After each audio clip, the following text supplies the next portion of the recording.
Hello. Hello. I was listening to like my favorite song of all time, so I was a little slow to get started, but hello! Icy Melon Icy Witch sits on floor pretzel style with popcorn and a pillow ready for story time. Yes. Story time! Oh man, I'm so ready for this. That is the wrong window. Why did I do that? Alright, cool. I think I got everything the way I wanted it because my laptop just decided to restart without me. So everything was all closed and I had everything perfect the way I wanted it yesterday. But now that we're here, hello! As promised, here is the other fanfiction that I wrote. That I was deciding between for the follower goal. And this is gonna be like for a sec. No worries. This is a story called Picture Imperfection. It's one of my personal favorites, and I really love it. I really love it. It's one I go back to a lot. So. Alright, let's look at the poster. Pretty simple poster. And the quote says, "We waste time looking for the perfect lover instead of creating the perfect love."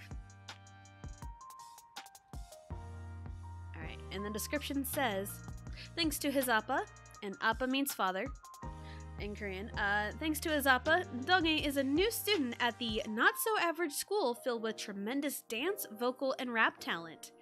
It was his appa's dying wish that Donghae gets a chance to attend this school. Along the way, he makes many new friends, and more importantly, he crosses paths with Choi Tessa. Pretty simple, pretty short and sweet and to the point. The character descriptions are in color text and it's a little hard to see, but I have it here on my phone so I can read it to you. Introducing these characters, we have Lee Dong-hae, carefree and outgoing guy.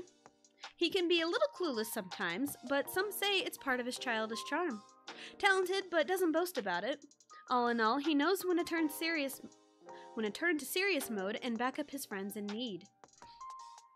Now we have Choi Tessa, random and bubbly girl. She's a bit of a tomboy due to the conditions she was raised in. She is way smarter than she appears since she is so observant. She is talented in many fields, but she can be a little shy sometimes. Gotta add in the little shy sometimes. Then we have Lee Hyuk-jae, Eun-hyuk. Painstakingly funny guy who provides balance. He becomes Dong-hae's best friend when he starts school. He treats Tessa like a daughter and is a smidge overprotective of her due to this. If I were to go back, I'd change that to sister. They have a pretty close bond. And then we have Choi Jun-hong, which is Zello, Tessa's brother with an alien-like personality. Even though he barely shows it, he cares a lot for Tessa. He may seem closed off at first, but he's just trying to figure out the puzzle of a person he's meeting. So, let's get started with the character introductions out of the way. Let's get started. First Day Craziness, Chapter 1. And again, sorry if I sound kind of nasally at times. I am still getting over whatever the heck I had. Alright, let's get started! Oh, I'm so excited! It was a casual, cloudy Saturday morning, and the Lee family had just arrived at their new home in Seoul. There stood a boy who was standing at the house in disappointment. Or staring at the house in disappointment. I hate moving, Dong-hae commented as his Amma handed him a suitcase with his things. I do too, sweetie, his Amma replied. But it's something that had to be done. Dong-hae smiled sadly as they made their way to the house. It's a good thing they had a few friends that lived in Seoul to help them get most of the fundamental things in the house before they completely moved in. He then made his way up to his new room and set his suitcase towards the closet. His Amma then came up with a couple of boxes of his other things. Just to let you know, I've already enrolled you in school, and you'll start Monday. 알았어, Amma, Dong-hae quietly replied. Don't be so down, Dong-hae. I know this is hard for you, but I know you'll be fine, his Amma told him. You keep saying that, but you don't know for sure, he thought. Thanks, Amma. She beamed a smile at him. Now let's get unpacked. You do start school on Monday, after all. Dong-hae then pulled out a picture of his Appa and set it on his desk in his room. This is what you really want, Appa. I'll be happy to go along with it. Monday came a lot sooner than expected for Dong-hae. It was lucky for him he didn't live that far away from the school, so he didn't have to walk that far. The first thing he did as he walked in the building was walk into the office and pick up his schedule. The secretary smiled at him. Here's your schedule for the semester. If you're having any trouble, just ask us or the counselor, and we'll help in any way we can. 감사합니다. Dong-hae politely thanked them and went on his way to find his first class. 감사합니다 is the formal way of saying thank you in Korean. As he was walking, he noticed a whole bunch of girls were staring at him. Some were smiling, and others were just staring in awe. He looked at his schedule again. Room 207, he muttered to himself. Upstairs, third room on the right. Dong-hae jumped at the random voice behind him. Oh, thank you. I'm Eun-hyuk, Eun-hyuk smiled. Dong-hae, he introduced himself as well. If you need any help finding the rest of your classes, feel free to ask me, Eun-hyuk pointed to himself while still smiling. Dong-hae nodded. I'll keep that in mind. Eun-hyuk just patted his back as they split paths. Dong-hae finally arrived at his first class. He released a sigh before walking in. The teacher acknowledged him as he walked in. He then scanned the classroom to see what types of students are in the class. He saw several groups of students cluttered together. One group in particular caught his eye. Just as he looked at them, the girl with curly red hair looked up and made eye contact. Curly red hair, huh? She showed off a bright smile and waved hello. Dong-hae seemed taken aback by her gesture, but smiled back and walked to the teacher. 안녕하세요, he politely said. "Annyeonghaseyo, you must be Lee Dong-hae, correct?" the teacher asked back. Dong-hae nodded and was about to ask where to sit, but the teacher beat him to it. "Don't worry about where to sit. I was going to give out a new seating chart today." "Okay," Dong-hae replied. "Oh, before I forget, I'm Miss Jo." The teacher, Miss Jo, smiled. Dong-hae only nodded in reply. Soon enough, class got started and everyone scrambled to their seats. Miss Jo stopped them in their tracks by saying, "All right, class, since we have a new student, we'll be having a new seating chart today." "Aw, Miss Jo, really?" one of the guys complained. "Yes, really. Now suck it up," Miss Jo replied to his comment. "Yeah, way to spice things up, Miss Jo," the girl from earlier cheered. Miss Jo smiled at her enthusiasm and read off the seating chart.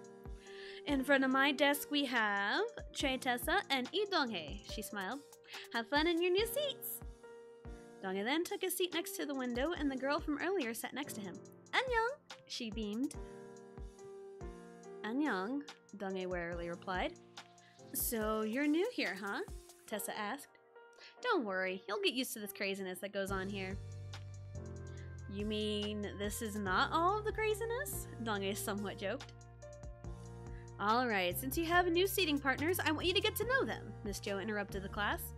"I want you to know their name, address, phone number, and 2 of their hobbies."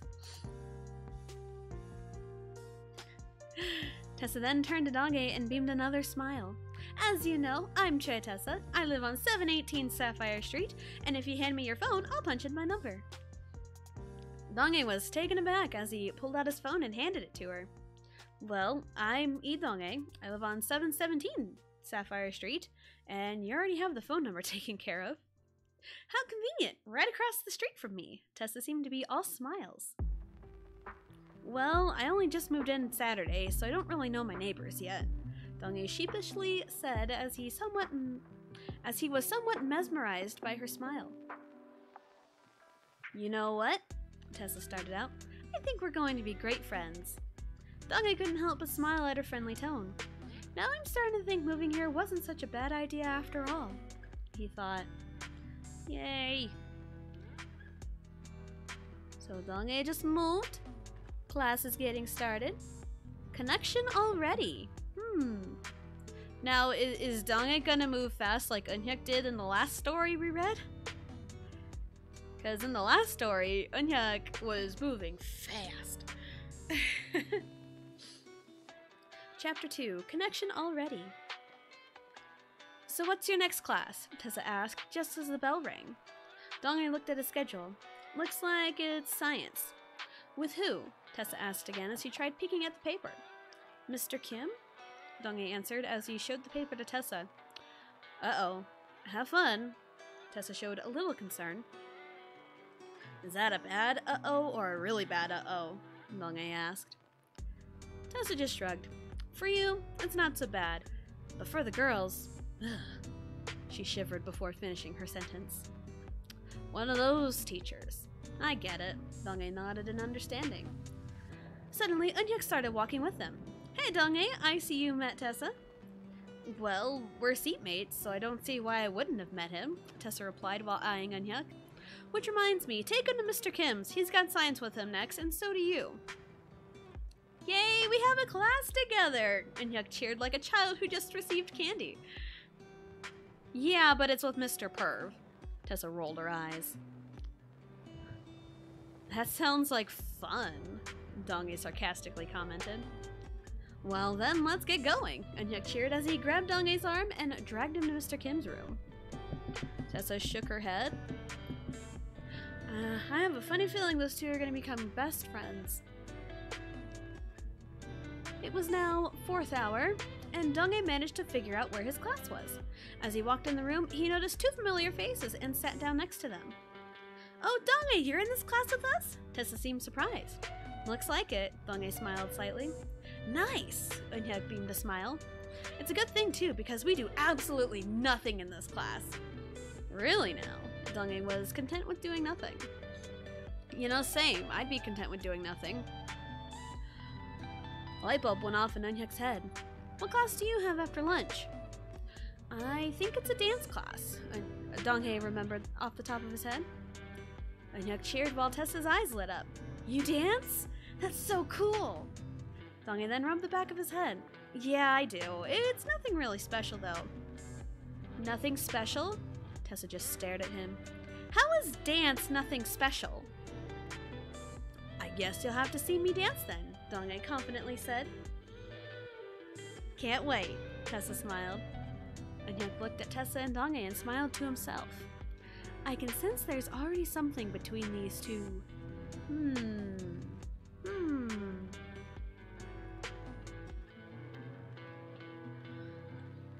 Do they really expect us to call that monstrosity food?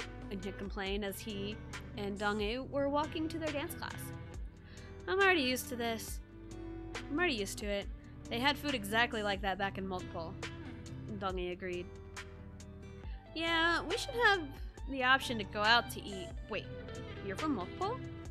Eunhyuk replied. Donghae nodded. Right, but since a whole bunch of stuff happened and we had to move here. It was somewhat true, but he didn't want to talk about it right now. Soon enough, they arrived at the dance room, and they were met with Tessa dancing to a song in the middle of the room. Eunhyuk knew this was a normal thing, but Donghae stood there in awe at her dance moves. When the music ended, Tessa struck her final pose. Eunhyuk clapped. Good job! You made Donghae speechless. Tessa only smiled as she was out of breath from the powerful routine she just did. So what goes on in this class? Donghae asked as he snapped out of his daze. Mr. Jung just gives us choreography projects, and sometimes we perform for the school, Eunhyuk explained. That's pretty cool, Donghae commented just as class got started. Settle down, everyone! Mr. Jung's booming voice echoed in the dance room. It seems we have a new student joining us. Why don't you stand up and introduce yourself? Donghae then stood up, feeling a little nervous. Annyeonghaseyo, I'm Lee Donghae. I hope you treat me well. Nice to meet you. You'll be a great fit for this class, Mr. Jung smiled. Now for our new project, I have assigned partners and you'll choreograph a routine according to the style I give you. Mr. Jung then proceeded to read off the list of partners. Lee Eunhyuk and Kim Hyo-yeon, Choi Soo-young and Lee Tae-min, and finally we have Choi Tessa and Lee Donghae. Tessa turned to Donghae. Looks like we're partners. Donghae couldn't help but smile. Well, at least he got a familiar face instead of some stranger. Mr. Jung then went around the room telling all the pairs what their dance style is. He then got to Tessa and Donghae. For you two, I would like a smooth, suave hip-hop style. Can you guys do that? Mr. Jung smiled. Would an R&B ballad work? Tessa asked. Yes, it would, Mr. Jung replied, and let them be. Great. First day of school and already I have a project, Donghae playfully pouted. Oh well, I have a feeling that I'm gonna like this class. Trust me, you will, Tessa smiled as she let Donghae listen to the song she had in mind. I don't remember what the song it was that I had in mind unless it's stated elsewhere, but Chapter 3, Hidden History. Ooh. So we're already on the first day of school, getting, you know, the dance projects, getting familiar with how this school works, because it's a performance school basically.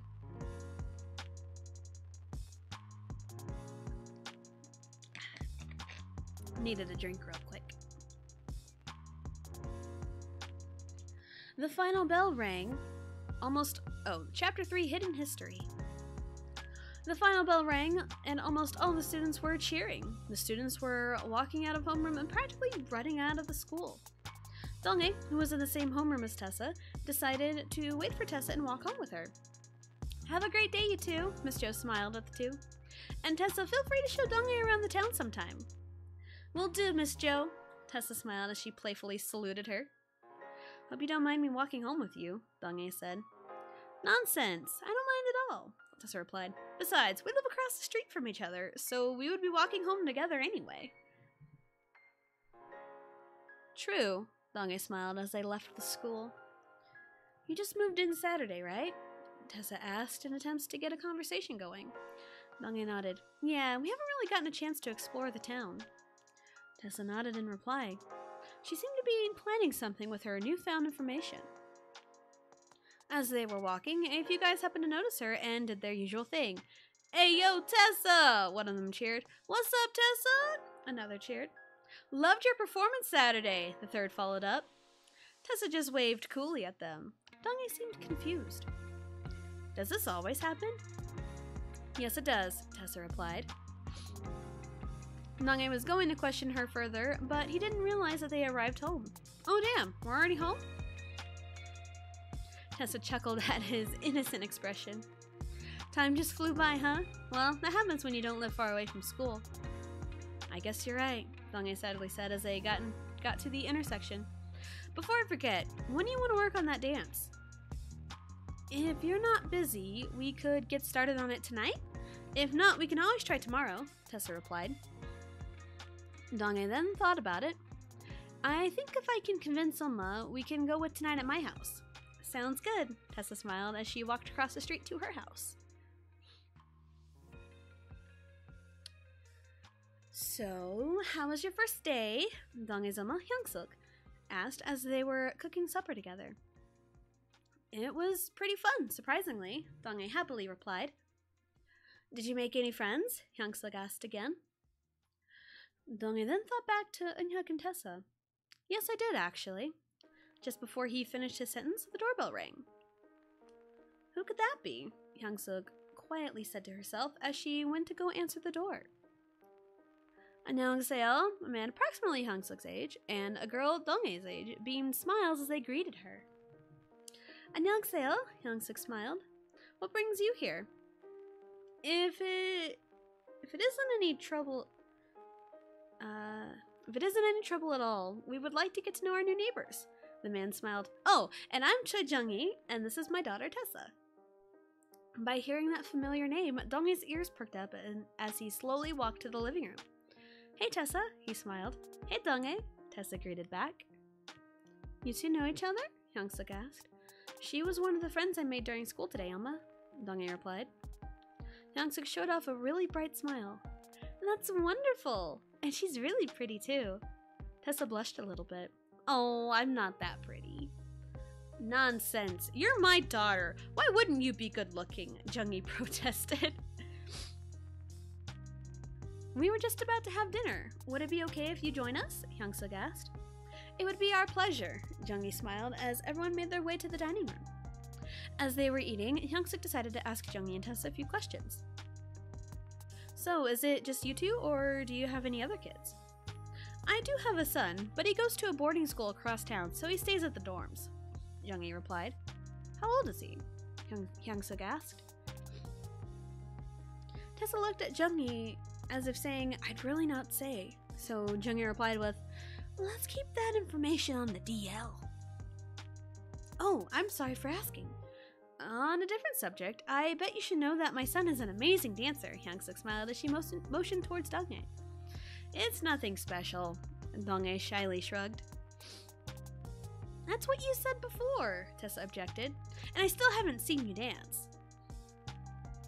Hyungsuk looked towards Donge in disbelief. She hasn't seen you dance yet? I was actually hoping we could work on a dance project tonight, if that's okay with you, Donge replied. Of course that's okay with me, Hyungsuk smiled. As a matter of fact, if you two are done eating, you can use the basement to work. 감사합니다, Hyungsuk-shi, Tessa formally thanked her. No need to be so formal around me, Hyungsuk smiled. Tessa smiled back as she and Donge went to the basement. Is your son always this quiet? Jung-hee asked once the two were gone. Not really, but I know he'll open up more and be the loud and proud fish that he is. Of course, the fish, right? So, is it just you and Donge, if you don't mind me asking? Jung-hee politely asked. Hyungsuk sadly smiled. Unfortunately, my husband passed away not too long ago, and he wanted Donge to go to this school, so we moved here. Oh, I'm sorry. Jung-hee felt a little bad, but he wanted to know. What about you? Hyungsuk politely asked, as she was picking up the dishes. My wife disappeared about 16 years ago, Jung-hee sadly replied. It was when I was in America for a business trip. When I came home, all that was left was a note. Oof. Must have been hard on you. Hyungsuk felt a little sympathy. Oh well, the only girl I need in my life is Tessa, so I am content, Jung-gi smiled. Speaking of, Hyung-sik smirked, I know it's only the first day they met, but how about we set them up this Saturday? Jung-gi chuckled. I think Tessa's way ahead of you. What could this mean? Ooh. Chapter, 4? Chapter 4, Journey to a Secret Place. So, so far, everything is normal. Nothing interesting is happening yet. Friday finally arrived, and Tessa and Dong-hae already made it a routine to walk to school together. As they walked in the classroom, they were greeted by Miss Jo. "Annyeong, guys," Miss Jo cheerfully greeted. "Annyeong, Miss Jo," Tessa smiled in return. "How was your first week, Dong-hae?" Miss Jo asked. "It was a lot better than I had hoped," Dong-hae chuckled a little as he sat down. "No killer assignments yet?" Miss Jo joked. "Not yet," Dong-hae replied. "Oh, wait until dance class." Tessa rose the anticipation as she leaned back in her chair. Dong-hae stared at her. "That sounds promising," he sarcastically replied. "And you think our duet dance was challenging?" Tessa smirked as more students were filling up the classroom. The first bell rang and Miss Jo was eager to start the day. "All right, class, it's Friday, and that means we're going to do a special project." "It's not going to be a marriage assignment again, is it?" Se-young groaned. "Although that was pretty fun. No, it's not going to be that again," Miss Jo chuckled. "What is it this week?" Mino asked as he sort of eyed Tessa. "We're all going to rap!" Miss Jo cheered. "Sweet!" Tessa cheered, as well as some other students. "Rapping? Who do you think we are, trainees?" Tiffany complained. "You never know," Miss Jo smiled as she winked at Tessa.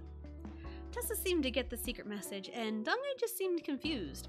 All Tessa did was smile at him before Miss Jo began explaining the project. Yay. Miss Jo seems like a really cool teacher. I think I based her off of a teacher that I had in high school, I think. Because she was like really fun. But she was also like really young, probably really close to our age, honestly. I honestly can't believe we got an A on the dance project, Dong-hae thought out loud as he, Tessa, and Eunhyuk were walking towards the gate. "How can you not believe that?" Eunhyuk asked. "You two rocked the stage." "Hate to break it to you, but there was no stage," Tessa joked. Eunhyuk pouted in reply. "You know what I mean." "So?" Tessa started. "How about that rap assignment in Miss Jo's today?" "Aced it," Eunhyuk instantly replied. "I figured you would," Tessa commented. She then turned towards Dong-hae. "What about you?" Dong-hae stared at her with a blank expression. "We were partners. I think you should already know." And yet couldn't help but laugh. "So are you getting the hang of this crazy school?" "I guess so," Dong-hae smiled. Eunhyuk nodded just as he had to go in the opposite direction, thus leaving Tessa and Dong-hae alone. It was a little quiet between them for a few moments until Tessa decided to speak up. "So, are you busy later today?" "Not really," Dong-hae replied as he spotted an ice cream truck.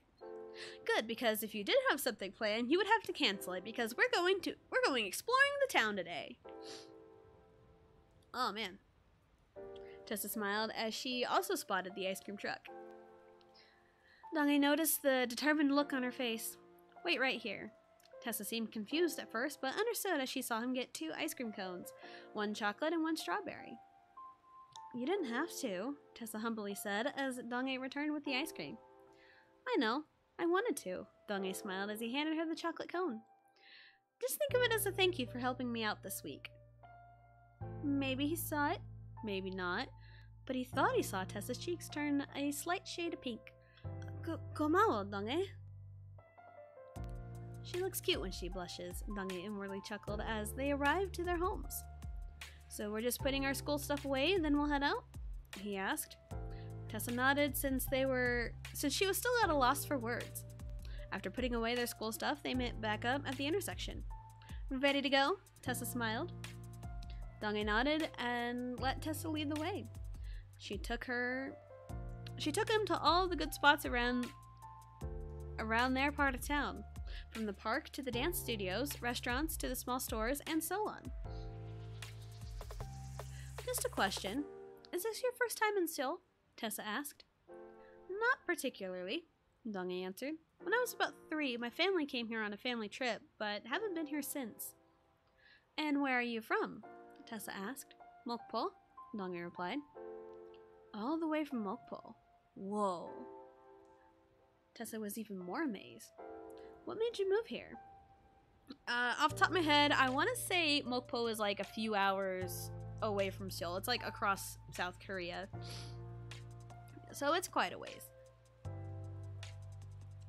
My appa wanted my Uma and I to move here so I can go to the school I'm at right now, Donghae replied as he smiled thinking about his appa. Tessa sensed what Donghae was feeling and decided to go to one last place. Come with me. I've got one more place to show you. Donghae followed her as his curiosity rose even greater with each step. They arrived at the park, but Tessa didn't stop. She kept going to where a group of trees were on a hill. Once they cleared the trees, there was a beautiful view of the city.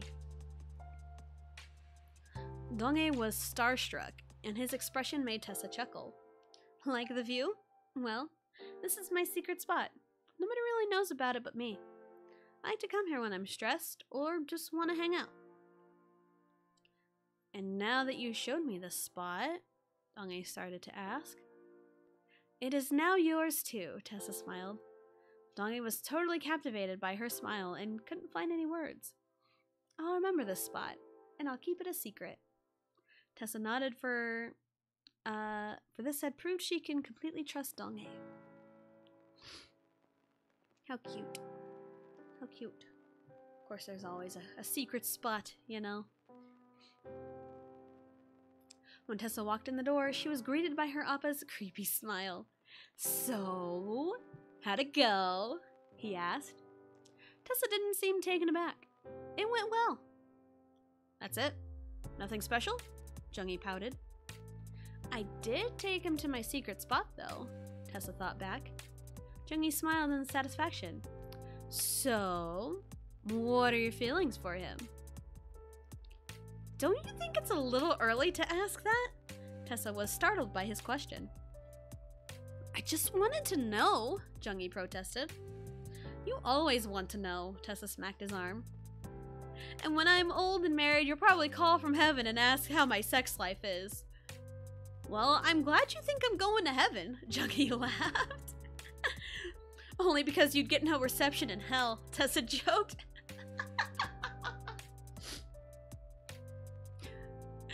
Oh man, that's funny. Junggi deflated. You're mean. And you're childish, Tessa retorted. But then thought back to Donghae. But to answer your question, I guess I kind of like him.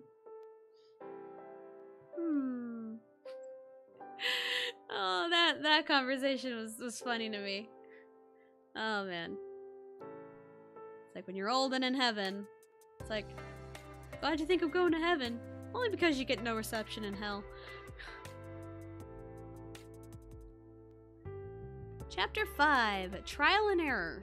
By the way, this is, I want to say 25 chapters. It's fairly short. I say fairly short. And I have read 2 42 chapter fanfictions yet already, so yes, this is 25 chapters. A couple of weeks later, Donghae was getting into the swing of things at school. He started making more friends and started to open up more. As he, Sungmin, and Eunhyuk were walking down the hall, they noticed that a guy was talking to Tessa. How many attempts is this? Sungmin asked out loud. I'm guessing 6, Eunhyuk replied. Mino doesn't know when to give up. Sungmin then noticed Donghae's expression and smirked. You don't like that picture, do you? Donghae just stared at Sungmin for a moment before walking on and ignoring their giggles. He so likes her, doesn't he? Sungmin turned to Eunhyuk. Pretty much, Eunhyuk replied, but I honestly don't know how this is going to play out. What do you mean? Sungmin asked. Donghae seems to treat Tessa as a friend, and only a friend, Eunhyuk started off. She might get the wrong idea and think he doesn't like her. That's not a good sign, Seungmi muttered as they went to their class. Over by Tessa and Mino. So what you're saying is, you've liked me since middle school? Tessa asked, just to make sure she heard him right. I know it's not a perfect place to tell you, but I really do feel that way, Mino shyly replied. Tessa thought for a few moments. She thought back to Donghae for a little bit, but then thought back to Minho. Alright, I'll give you a chance. Okay, it's fine. I understand how you would reject— Wait, did you say yes? Mino seemed shocked. In a sense, yes I did. Tessa showed a smile. But this is your only chance, so don't do anything stupid. Trust me, I won't, Mino smiled as they started walking to class. I wonder what's gonna happen now, Tessa thought as they walked into the classroom. That's something. I forgot about that.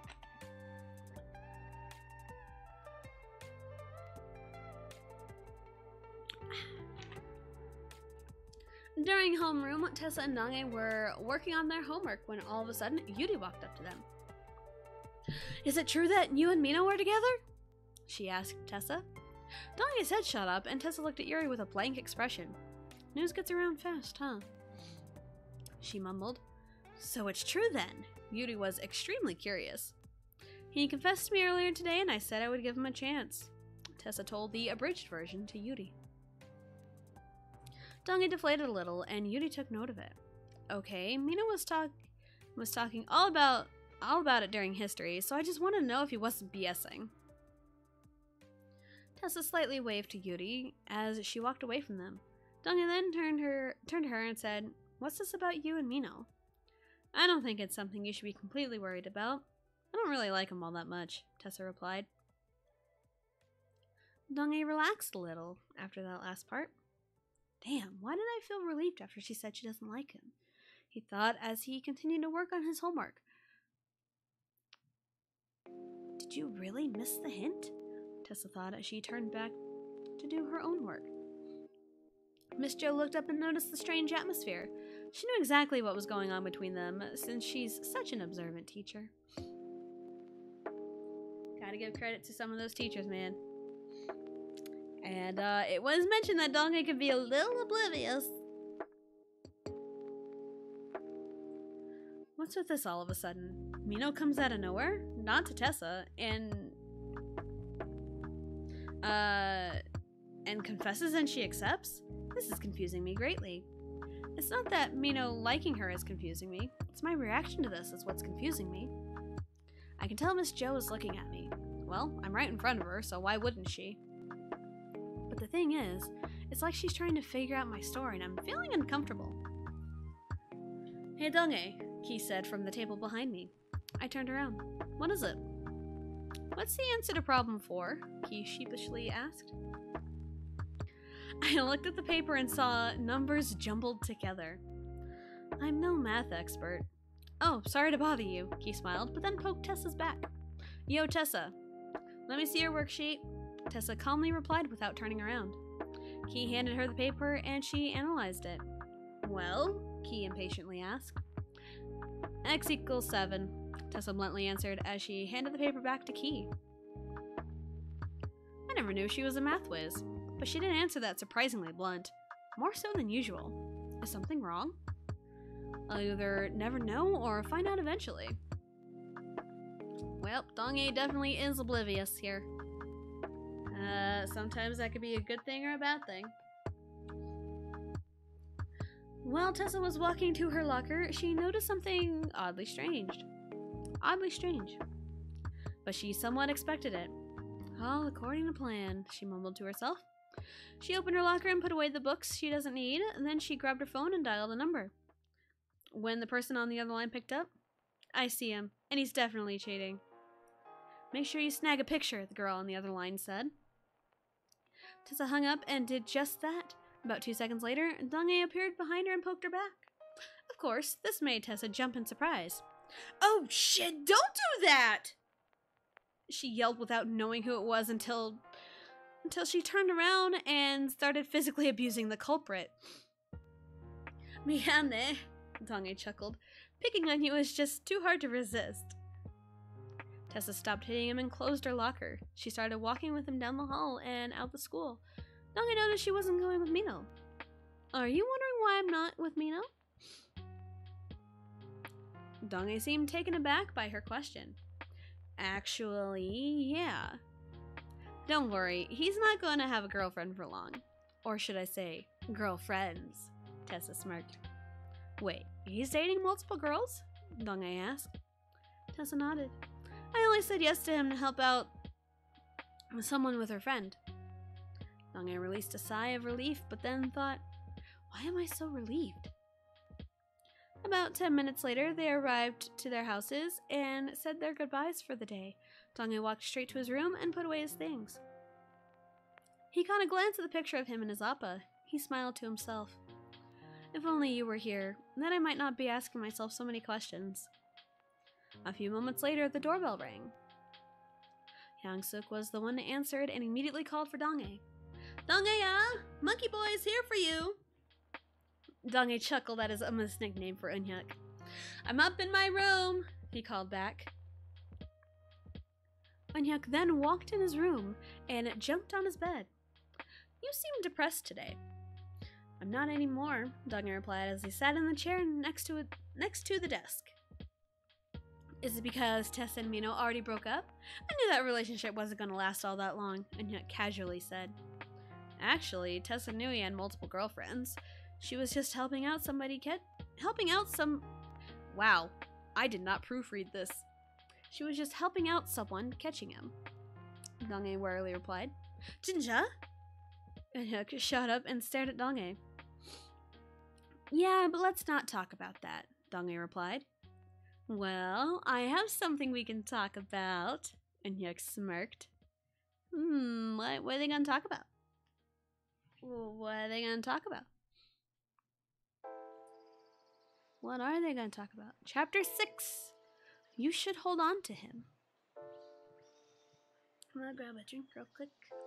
Because, again, I am getting over being sick. I feel fine. My throat hurts, though. So, I'm going to get a drink.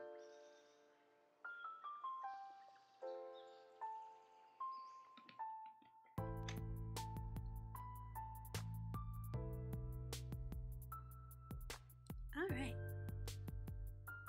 Let us continue. Well, I have something we can talk about, Eun-hyuk smirked. What might that be? Dong-ae was a little scared of what was to come. What do you think of Miss Trey, Tessa? Eun-hyuk asked in a scarily polite manner. What do I think of her? Dong-ae tried to think in his head what all he thought of her. For starters, she's really funny. She can make anyone laugh and smile. She's witty, athletic, and amazing dancer. Eun-hyuk took mental notes on how he described her. He's got it bad. But does he realize this himself? He thought as he let Dong-ae describe more of Tessa. So, what would you say your relationship status is with her? She's just my friend. Why? Dong-ae answered like it was the simplest question in the world. No reason. Eun-hyuk shrugged. He then looked towards the door and saw Hyung-suk shaking her head. He shot her a worried glance and continued talking to Dong-ae. It almost feels like everyone in the world knows but Dong-ae. It's one of them. It's one of these stories. The next day at school, Tessa was just casually working on a drawing when Dong-ae showed up. Annyeong, he greeted. Tessa looked up at him and smiled. Annyeong, she cheerfully greeted. You're awfully cheerful this morning, Dong-ae commented. Tessa just shrugged as she continued drawing. As Dong-ae sat next to her, he couldn't help but notice the bandage wrapped around her left hand. What happened to your hand? He asked. Tessa jumped slightly at the question. Nothing really, it's just a scratch. I don't believe it, Dong-ae thought as he let the subject be. He didn't want to question her. All throughout the day, Dong-hae kept a watchful eye on Tessa. There were only 4 classes that they don't have together, but as he was walking past the nurse's office before lunch, he noticed something that struck him suspicious. He saw a girl, definitely Tessa, who was showing her hand to the nurse. The nurse unwrapped her left hand to reveal a cut on the back. The cut didn't look too deep, but it was no mere scratch. The nurse wrapped her hand up and said a few words. Tessa nodded at everything she said. Before Tessa left the nurse's office, Dong-hae left like a bat out of hell, so he wouldn't get caught. He was suddenly met by Sungmin and Kyuhyun. "Hey, Dong-hae," Sungmin smiled. Kyuhyun noticed the slightly gloomy aura around him. "You seem worried." "Is it about Tessa?" Sungmin asked with an innocence to his voice. Innocence, right. "Will you stop relating everything to Tessa?" Dong-hae protested. "What about Tessa?"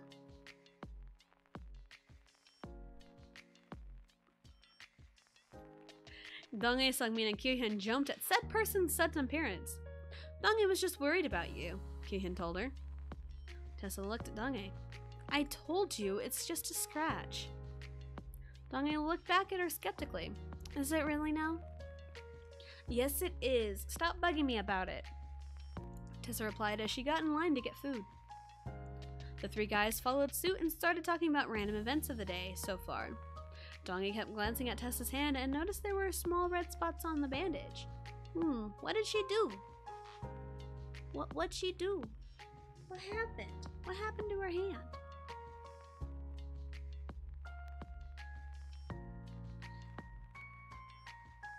After school arrived, and Dong-hae made sure to catch up to Tessa on her way out. Right when he approached her, he grabbed her left hand. "I need to talk to you." Tessa noticeably winced when he grabbed her hand. "What do you want to talk about?" she asked with panic evident in her voice. Dong-hae raised her hand that he was holding, more or less pointing to the bandage that was turning a little red. "Still just a scratch?" Tessa kept a solid stare at him before she gave in. "Okay, it's not just a scratch," she mumbled. "What happened then? And I want the truth," Dong-hae replied. Tessa took a deep breath and quickly said, "This morning I was walking in the kitchen and accidentally bumped the edge of the table. I jumped in reaction, but my hand hit a knife and ended up with a cut on my hand. I tried bandaging it up myself since Appa wasn't awake yet and just went to school." Dong-hae surprisingly understood what she said despite her speaking at the speed of light. "Then, before lunch, you asked the nurse to rebandage it, right?" Tessa was surprised that he knew that. "You saw?" Dong-hae nodded. "We need to get that cut looked at." "I know," Tessa mumbled and hung her head low. Dong-hae pulled out his phone and called his Oma. "Hey, Oma, I might be a little late coming home today. Something important came up." He then hung up and took Tessa to a nearby clinic. Tessa never spoke but looked at her left hand the entire time. "I never knew it would get this bad. I'm pretty sure Dong is extremely worried." She kept looking at her hand as they entered the building. It seemed pretty empty, and this was perfect for Dong-hae. "Excuse me," he grabbed the attention of the nurse behind the desk. "Yes, how may I help you?" The nurse showed a smile. Dong-hae held up Tessa's hand to show the tattered bandages that were painted with a little blood. "My friend here is a little clumsy and cut her hand. Can you take a look at it?" The nurse's eyes widened as she saw her hand. "Oh, of course. Let's get you to one of our rooms." Tessa reluctantly followed the nurse to the room. The one time she talked was when the nurse asked her questions. She winced a little when she put the medicine on her cut. Luckily, Dong-hae was there to give her support. The nurse wrapped her hand up and smiled sweetly to her. "There you go. It should start to heal up in a few days. You're pretty lucky you don't need stitches." Tessa only nodded as she and Dong-hae exited the clinic. Dong-hae then had a thought as they were walking home. "Are you always this stubborn?" "What do you mean?" Tessa was clearly taken aback by his question. "As in asking for help when you clearly need it?" Dong-hae clarified.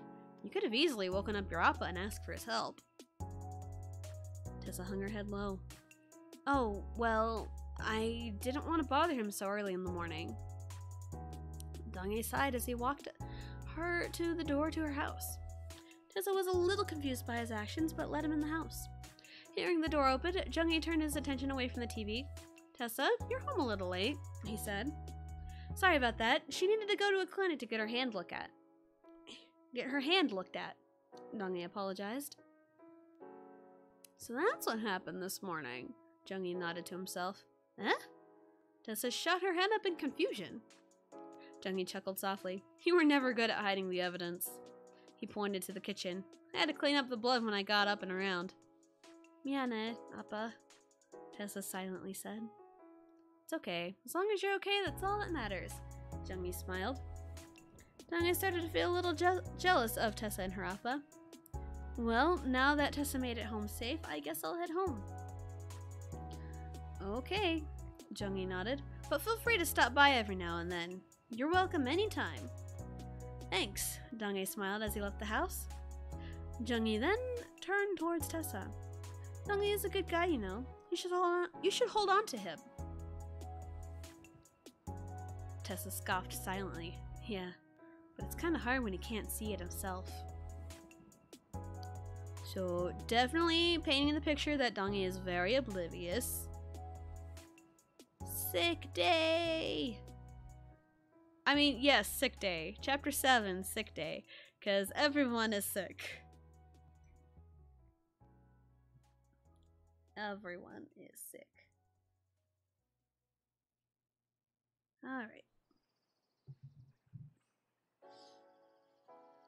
Let me get another drink.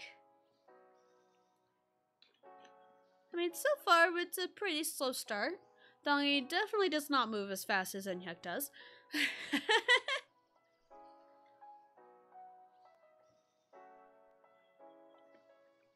Because by like this point in The Modest Dancer, they were already together. And now it's like, geez, Dong-hee, get on with it. You know, the slow burn, if you will.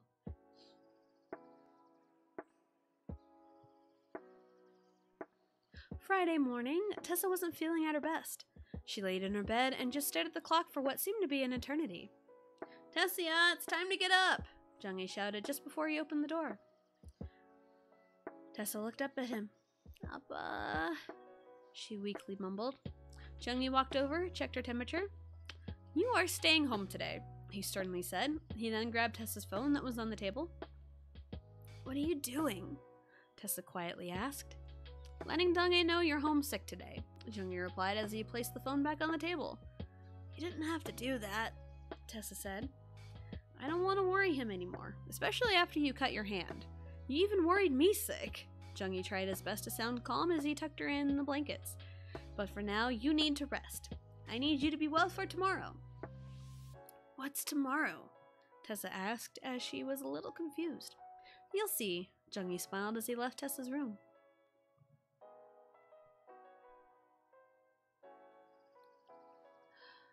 Tessa just stared at her door from her bed. It's not any special breaks from school, could it be? Oh, it's not any special breaks from school. Could it be? She mumbled to herself. She then released a sigh. No use wasting energy thinking about it. With that last thought, she drifted back to sleep. She wasn't in a deep sleep because she could still hear some noises around her, although one thing in particular caught her attention. Is she sick today? Yeah, she doesn't look too good. Maybe she'll feel a little better after seeing you, she heard Jung-hee said. I'll check on her. Suddenly, she heard the door open and quiet footsteps were approaching her. Tessa ya? Zello ya? Tessa called back in the same tone as she opened her eyes. Zello was just staring back at her. Excuse me. Yeah, you look horrible. That's a great way to greet your sister, Tessa mumbled as she tried getting up. Zello helped her a little bit. Appa told me you were sick today. I heard, Tessa mumbled. What time is it? Zello looked at the clock. It's only 1:30. When did you get here? Tessa asked. About half an hour ago, Zello shrugged. Do you need anything, like food, something to drink, or can you just get me some crackers and juice? Tessa weakly asked. Anything for you, sis, Zello smiled as he quickly left the room. When he left her room, Tessa smiled to herself. So this is what Appa was talking about. Hey, her brother's visiting, because it was mentioned earlier that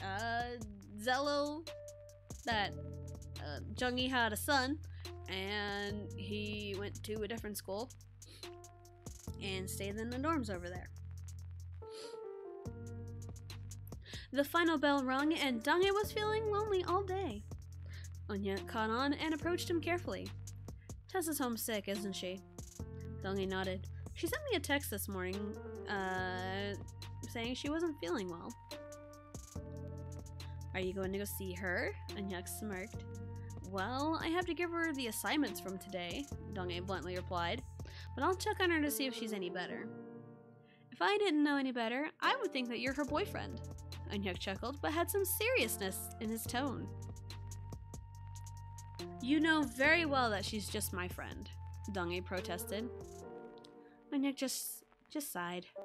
Are you really that blind? Anyways, I'll be going now, Dong-hee said as he walked ahead to Tessa's house. He rang the doorbell and waited for someone to answer. To his surprise, a tall kid with blonde hair answered the door. Hello, he bluntly greeted. Dong-hee stepped back and took a good look at the house to make sure he got the right one. This is Tessa's house, right? Yes, this is the Tree residence, the guy nodded. May I ask why you're here? I'm here to check up on Tessa. I know she's sick today. Dong-hee nervously replied. Oh, well, she's in her room right now. I'll take you to her, the guy said as he let Dong-hee in the house. I'd like to ask, what's your name? Dong-hee asked politely. Choi Junong, but you can call me Zello, the guy whose name is Zello replied. What are you to Tessa? Dong-hee mindlessly asked. Zello hatched an idea when he noticed Dong-hee didn't mean to ask that. I'm Tessa's boyfriend. Dong-hee froze a little. Jinja? Zello nodded. We've been together for about 3 years. Wow, that's quite some time. Dong-hee seemed to buy it. Zello then knocked on Tessa's door. Tessa, yeah, someone's here for you. Without another warning, he opened the door. Tessa looked away from her game. Annyeong. Hey, how are you feeling? Dong-hee asked. Tessa smiled a little when she saw Dong-hee was there. I'm a hell of a lot better than I was this morning. That's good, Dong-hee nodded. Zello then took a seat next to Tessa on her bed and looked over her shoulder to see the game she's playing. You're using that Pokemon? What's wrong with that? Tessa asked back. She then looked at Dong-hee, who was standing by the doorway. You can sit here, you know, she said as she patted the spot on the other side of her. Dong-hee nodded as he sat down next to her. You should have used Surf there, Zello scolded as she was watching her gameplay. That's a special attack, and this thing is a special tank, Tessa protested. Then a sudden thought came across her mind as she turned to Dong-hee. If Zello told you that he was my boyfriend, he's lying. Don't believe her, Zello protested. We really are a couple. Dong-hee stared at both of them for a little bit. I believe Tessa more than I do a stranger I met moments ago. Tessa cracked a smile. Thank you. By the way, Zello's my brother. That makes a lot of sense, Dong-hee nodded. Although it seems like you two are around the same age. Tessa started to look panicked, whereas Zello was still calm. That's because before Zello can finish his statement, Tessa covered his mouth. It's nothing to worry about, Tessa smiled. Whatever you say, Dong-hee said before getting up. Well, I'll be going now. Glad you're feeling better.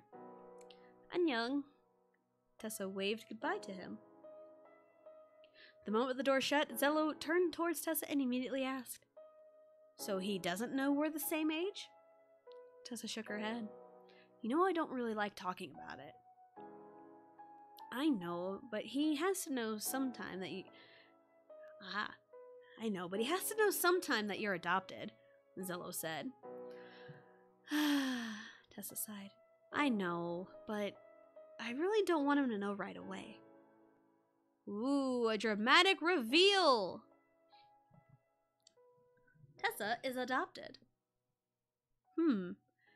And that was something that I decided, and I learned later that, like, being adopted in, like, Korean culture is, like, a big deal. So, Chapter 8, Going K-Pop. As if we aren't already going K-pop with K-pop fanfiction. You know, K-pop, K-pop, K-pop, K-pop, K-pop.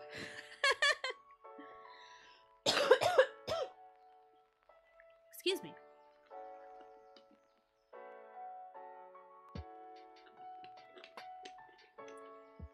All right.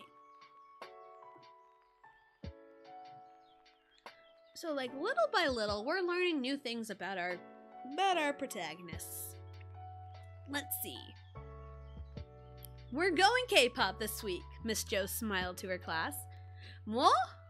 The class erupted in either disappointment or excitement. I'll assign the groups momentarily, but the assignment is to perform a K-pop song live in front of the school. Better hope your live singing is golden, or else you'll fail this assignment.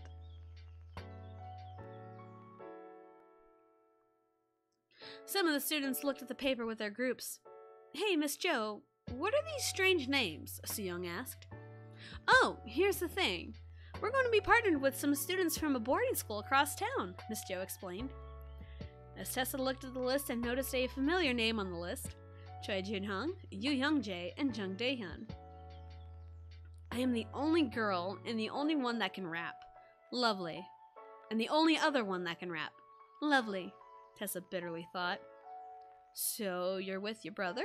Dong-ae asked as he caught a glance at the paper. I guess that's a good thing, in a sense, Tessa said. Her tone was neither serious nor sarcastic. Dong-ae got a closer look at the paper. It also seems that you're the only group with both guys and girls. Tessa looked up at Miss Jo and she winked at her. I'm cool with that. None of the typical girl group songs fit my style anyway. Dong-ae noticed the weird aura coming from Tessa and Miss Jo, but he chose to ignore the feeling as he got the ones with his group.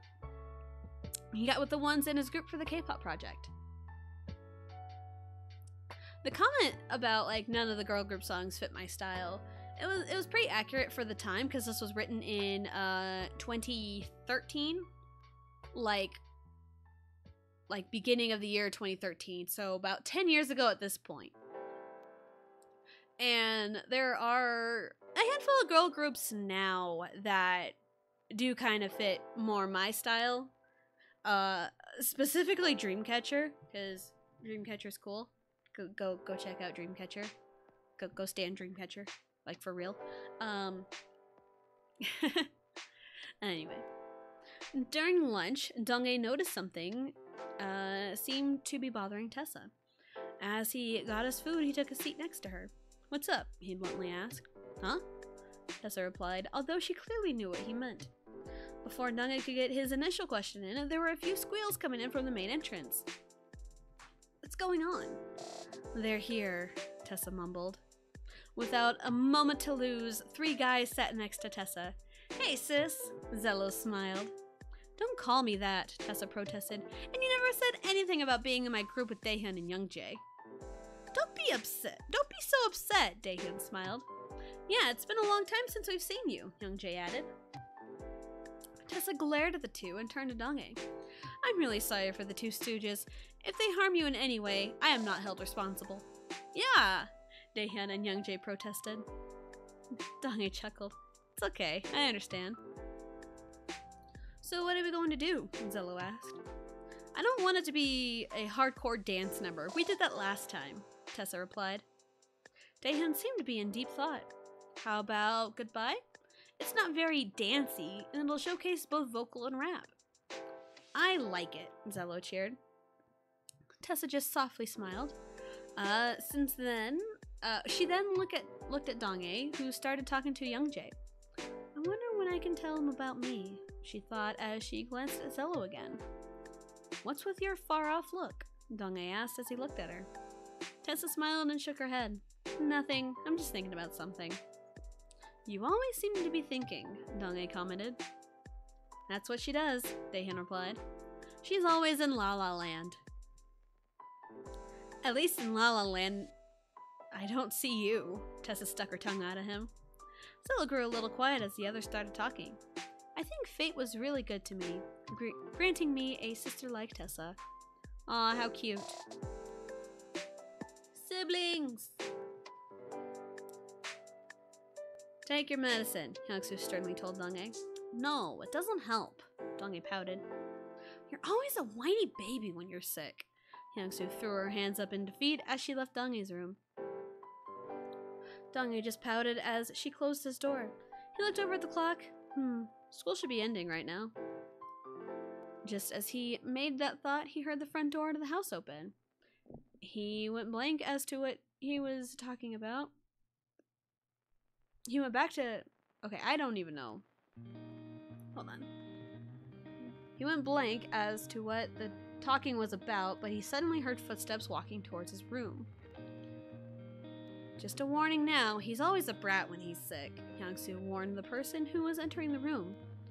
Donghae was a little shocked to see Tessa entering his room. What? Why do you seem surprised to see me? Donghae just shrugged. I really don't know. You visited me when I was sick not too long ago, so I'm returning the favor. Tessa smiled as she walked towards his bed. So, how was your day? Donghae asked. It was boring, especially without you there, Tessa replied as she mumbled the last part. After a moment of silence, so how sick are you? Donghae just stared back at her. Do you really have to ask? Tessa chuckled. Well, let me check if you're really sick. Donghae was a little worried by her expression as she inched closer to him. What is she doing? He thought. Tessa smirked as she moved his hair out of his face before she kissed his forehead. Things went blank for Donghae, and he couldn't tell which way was up, or which way up was. She pulled away and looked him in the eye. You definitely have a fever, I can tell you that much. Donghae blinked a few times, still contemplating what in the world just happened. How did you... I did that to my brother all the time when we were little, Tessa replied as she looked at the desk and noticed some medicine. You should probably take some medicine if you haven't already. I don't wanna, Donghae pouted. Tessa stared back at him. Do you want to know what I do to people who refuse to take their medicine? As he stared in her eyes, Donghae knew Tessa was seriously threatening him. Tessa then reached for the medicine and held it up to his face. Without another word, Donghae reluctantly took his medicine. Ah yes, threatening. That always works to get people to take your medicine. Now, was that so hard? Tessa smiled in satisfaction as she placed the medicine back on the desk. Yes, it was. And only because I don't want you to carry out your threat, Donghae pouted. Tessa smiled in victory as she pulled out a folder. Before I forget, Mr. Jung assigned us a solo dance project. This is the folder with all the requirements you must have to this routine. Donghae took the folder and looked it over. I have to incorporate at least one breakdance move? What is this nonsense? You shouldn't be complaining, Tessa objected. I have to have a whole section of the song dedicated to tutting, so shut up. Donghae chuckled weakly. Well, you should get going. I don't want you to catch whatever I had. Tessa started to leave his room. If anything, I think you caught whatever I had. With that being said, she left his room and his house altogether. That was kind of weird, but why don't I mind her doing things like that? Donghae asked himself. Why don't you mind? It's because you like her! Pull yourself together! You like her, Donghae. Stop being dumb. I wrote this. I could have stopped you from being dumb a long time ago.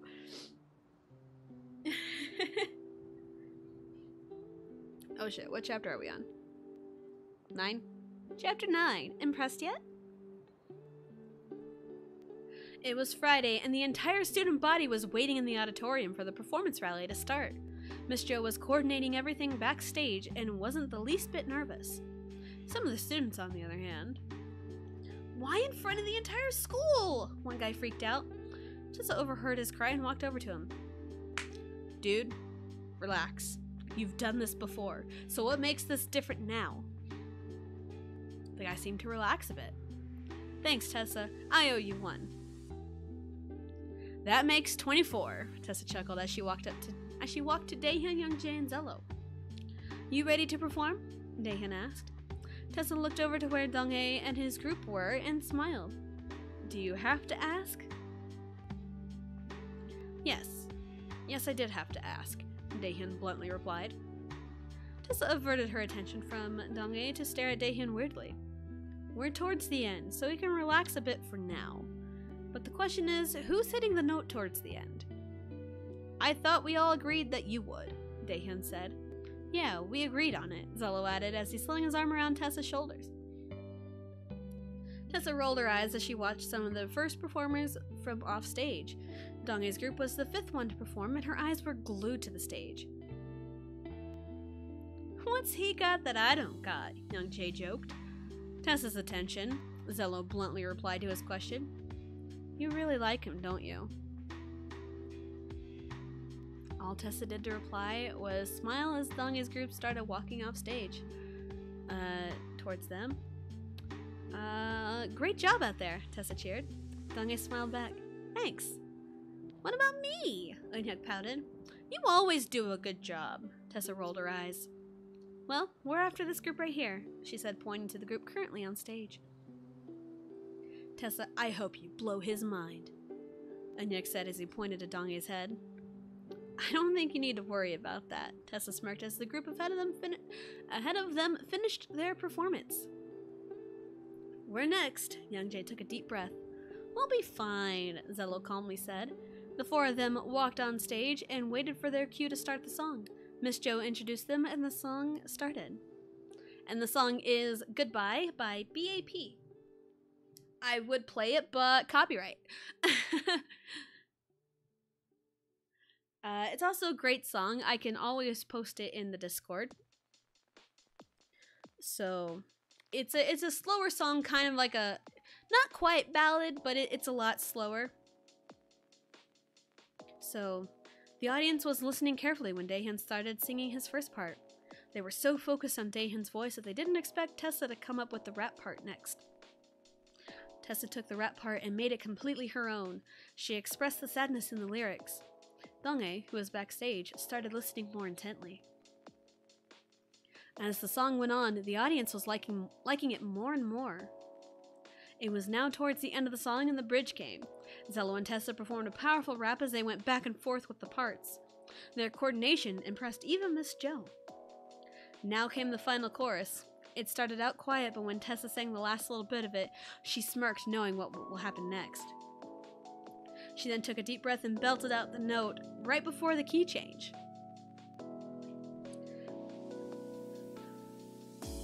This shocked the audience and, more importantly, Donghae. He was blown away by her vocal talent. Just for the record, back then I thought I was a decent singer, and looking back at it, I'm like, no. Like, I feel like how good and decent I am now is what I thought I was back then. So, yeah, that's the case. Dance talent's I'm always great at dancing, and rapping's okay. Impressed yet? Eunhyuk asked. Very, Donghae mindlessly replied. The song was now over and the roar of the audience filled the entire school. Daehyun, Youngjae, Zello, and Tessa bowed to the audience before going off stage. And that concludes our performances. See you all next time, Miss Jo said into the mic and closed off the day. To close off the day. After the final bell rung, Tessa immediately went to find Donghae. Once she saw him, he ran up and tackle-hugged him from behind. Annyeong! She cutely greeted. Donghae stumbled greatly when she practically jumped on him. After regaining his composure, "You sure are lively today," he commented. "That's because we had amazing performances today," Tessa smiled as she wouldn't let go of him. Eunhyuk, who was with them, noticed the somewhat relaxed expression on Donghae's face. "So what's the plan for the weekend?" he asked. I don't really have anything planned, Tessa replied as she reluctantly let go of Dong-ae. Should we invite her with us? Dong-ae asked Eun-hyuk. Eun-hyuk thought about what he said. You just set yourself up. Tessa, you'd better thank me for what I'm about to do. Sure, she can come with us. Tessa observed Eun-hyuk's strange smile and knew what it meant. Sweet, where should we meet up? How about the park on 4th Street? Eun-hyuk suggested. Sounds good, Dong-ae smiled. Indeed it does. Tessa smiled as well as she winked at Eun-hyuk. Eun-hyuk showed off his gummy smile as they split paths and went to their respective houses. Dong-ae waved goodbye to Tessa and walked inside his house. Annyeong, Oma, he said when he walked by in the living room. Annyeong, Dong-ae, I saw your performance today, Hyung-suk smiled. It was incredible. Thanks, but I think that compliment goes to Tessa's group. They really brought it to the table, Dong-ae replied. Yeah, especially Tessa. She's an amazing girl, you know, Hyung-suk said as she opened a bag of chips. She is.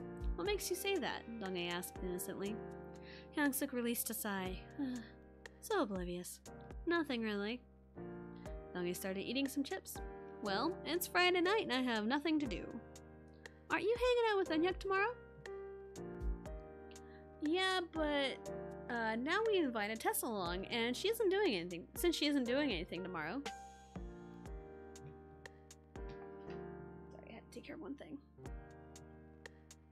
If Eun-hyuk's as smart as I hope he is, I bet he has something planned for those two, Hyung-suk thought. I hope you guys have fun tomorrow. Dong-ae noticed the weird tone Hyung-suk used, but he shook it off. Suddenly the phone rang. Dong-ae picked it up. Yumseo? Come to our house. We're having a Just Dance 4 party. Oh yeah, because I did have that game at the time. I think I got it for Christmas that year. Or maybe, I don't know. Jung-hee said, more like shouted through the phone.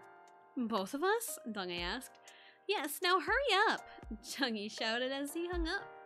Dong-ae stared at the phone before he hung up. Let's head over to Tessa's house. They've apparently having a dance party. Hyung-suk couldn't help but smile as they headed over to Tessa's house. Ah, Just Dance. Yes, it's great. And I did include the dances. Oh man, it's great. After Jung-hee hung up the phone, Tessa went ahead and selected the song. I think this one will fit us perfectly, Tessa commented as the song started. And it was the final countdown from Just Dance 4. Which, that one was really fun. That one's a really fun dance. We have to make this as believable as possible, Jung-hee stated. How do we do that? Tessa asked just before they got to the first move. When they started doing the poses, Jung-hee started grunting like he was actually flexing. Tessa followed suit because she felt like it. All throughout the dance, they were shouting random things while doing the moves. Their strange strategy seemed to work since they were hitting a lot of perfects. Keep sounding constipated, we have 4 stars already, Tessa laughed. Just as she said that, Hyung-suk and Dong-ae walked in the house and saw them dancing. Is it too late to join the party? Dong-ae asked.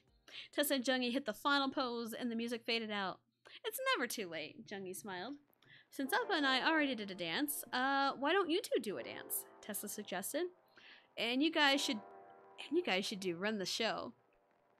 Alright, I'm not sure if I can keep up with my son here, Hyung-suk chuckled. I'm not so sure about that, Dong-ae mumbled when the song started. Dong-ae and Hyung-suk started dancing along as they didn't really care about a good score. Tessa and Jung-hee started cheering them on and laughed at the funny things they did. Tessa was sitting on the back part of the couch, but she was behind Dong-ae. Once they got to a certain part, she felt the need to make a joke. I love how much of Dong-ae's ass I have in my face, she somewhat sarcastically commented. Don't act like you don't enjoy it, Dong-ae joked back as he put more emphasis on his booty popping. Ah, yes, the butts to the face. That's exactly how I met my husband. Oh my god, I'm like seriously psychic. Wow. Tessa started laughing, but she started cheering for Hyung-suk. Yeah, Hyung-suk, work it! Hate to break it to you, but Hyung-suk is kicking your ass, Jung-hee bluntly told Dong-ae. You say that like I don't know that, Dong-ae chuckled as the song was over. Yeah, she did kick your ass, Tessa chuckled. Hyung-suk laughed along with them as well as Jung-hee. She then sat next to Jung-hee as Tessa started a solo dance. So how are those two getting along? She asked. Those two seem like the picture-perfect couple, Junggi replied in a somewhat quiet tone so that Donghae and Tessa wouldn't hear them. They are, but I really don't think Donghae thinks that way, Hyungsuk sadly said. Tessa told me he can be extremely oblivious to obvious hints. Or even when she flat out says it straight out, Junggi sighed. Hyungsuk also released a sigh. I don't want to push them too hard, but it's time for one of them to make a move. I agree, it's been almost 10 chapters of this and no moves have been made. Just one move, and it was like, oh, you're sick? Let me kiss your forehead to see if you have a fever. Sneaky though, sneaky. Chapter 10. That wasn't a date? Oh hey, the text color change. I think something messed up when I posted this, but I think we can read it just fine. I think this is the only chapter to do this. I think we've been gypped, Donghae pouted. Oh, you don't know the half of it, Tessa thought as they both looked at their phones. More specifically, at the text Eunhyuk sent both of them. Donghae then turned to Tessa. Do you just want to go home, or— No! Tessa answered a little too quickly. I mean, I don't want to waste this day just because Eunhyuk bailed on us. You do have a good point, Donghae reasoned. So, what do you want to do? Tessa thought about it as they started walking to some random location. How about we just walk around town and see what we find? Sounds good, Donghae smiled as they continued walking. As they were walking, Tessa decided to bring up the performances from yesterday.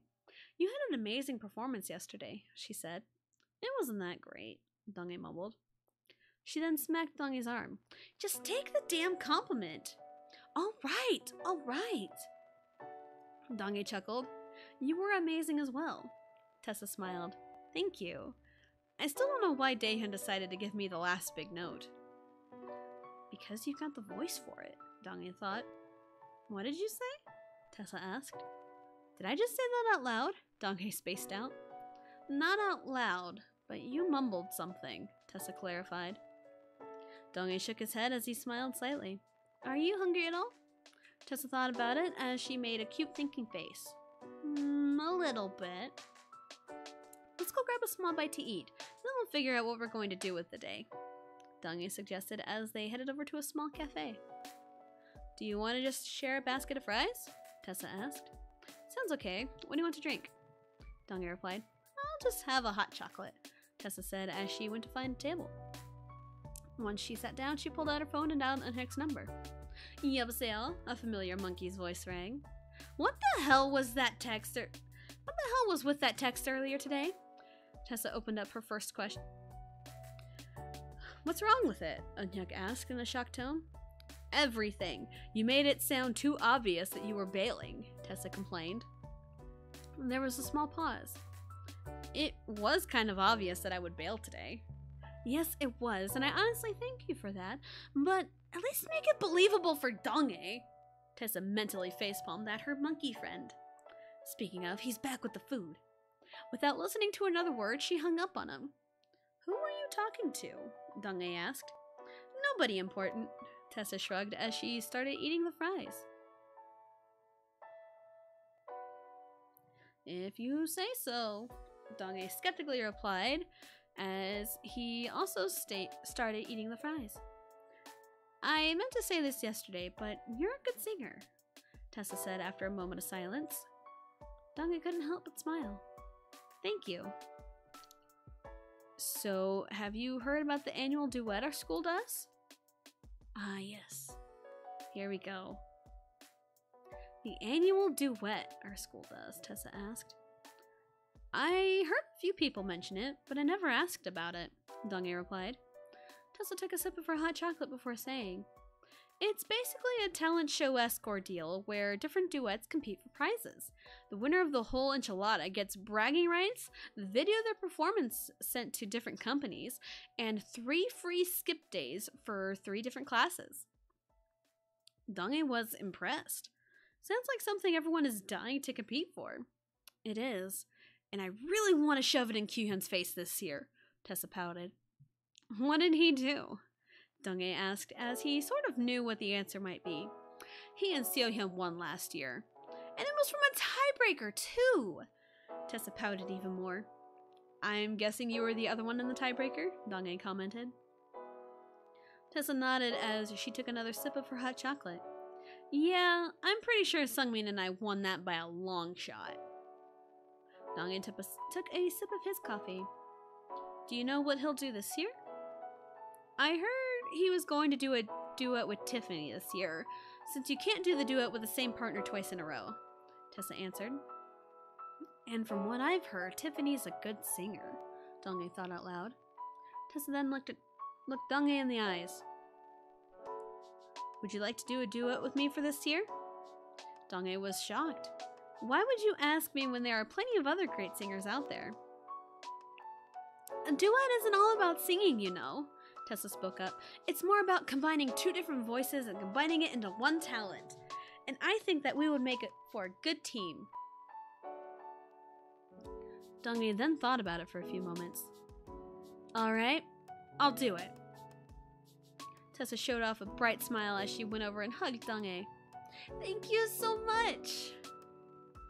Dong-A smiled and hugged her back. Why does this feel so different? What is this feeling? He thought. You're falling in love! That's what it is. You like her, Dong-A! Just freaking admit it! Ah, this is almost painful. About 10 minutes after Dong-A arrived home, Eunhyuk dropped by his house unexpectedly. So how'd it go? Eunhyuk asked as he smiled from ear to ear. How'd what go? Dong-A bluntly asked back. Your date. Eunhyuk kept that smile plastered on his face. Dong-A did a double take. What a go? Eunhyuk brushed off Dong-A's dumbfounded expression. Your date with Tessa. How'd that go? That wasn't a date, Dong-A said in a somewhat sad tone. Eunhyuk just stared at him. You, of all people, have the nerve to say that wasn't a date? That's because it wasn't, Dong-A bluntly replied. Eunhyuk then smacked Dong-A upside the head.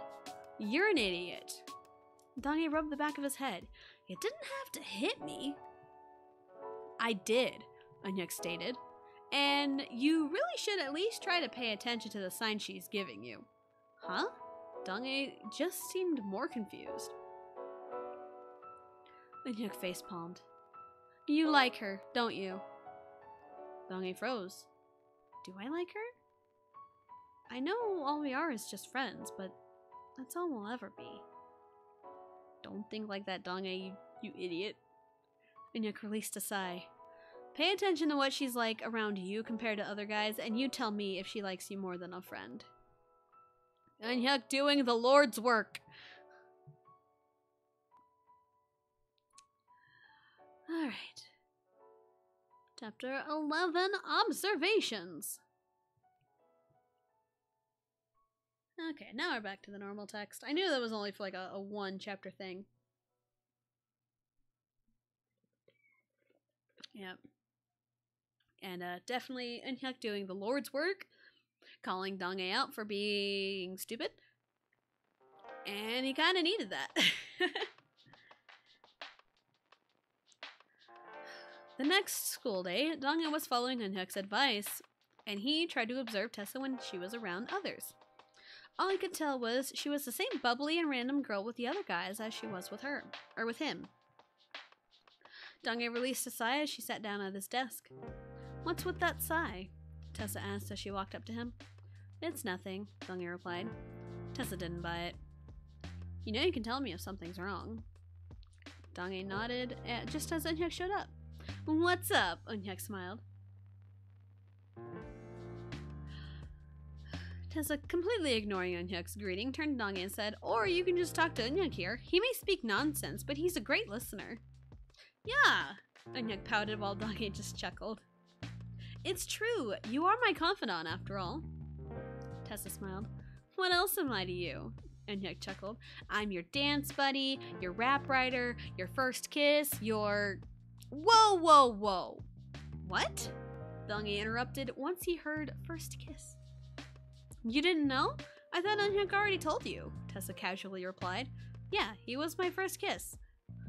which was still the best, Eunhyuk bragged, which only made Donghae more confused. We were only in 2nd grade, Tessa mumbled. We were innocent 7-year-olds. Hearing this made Donghae sigh in relief. I was worried for a second for some reason. Tessa couldn't help but smile.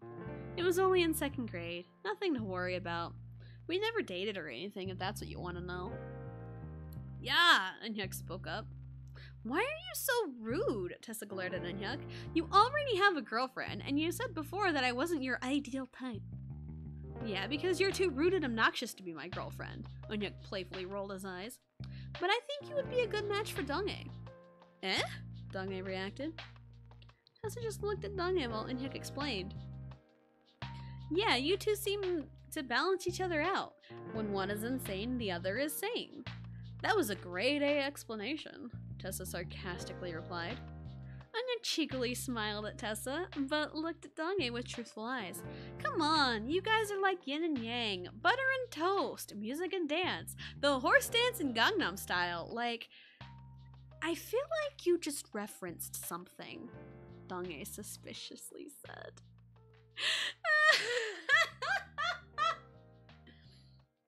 It's funny because that was a reference. That was a reference. The time references in this though. Yes.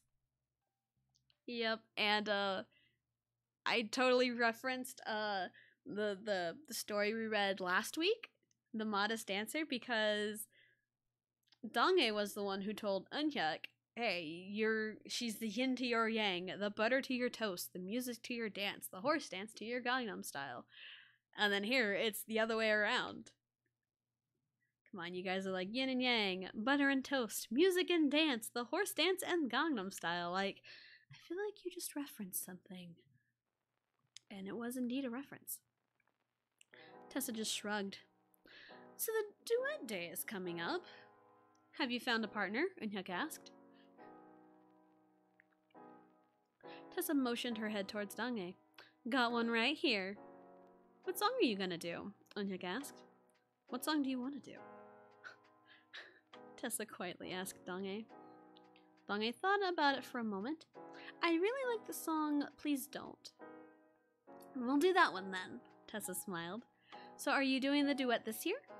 She turned and asked Eunhyuk. Eunhyuk shrugged. I don't have a partner since you took mine, and I had the perfect song too.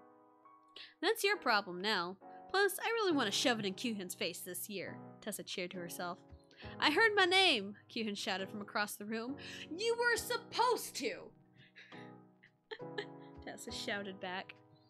Donghae was observing Tessa carefully on how she acted.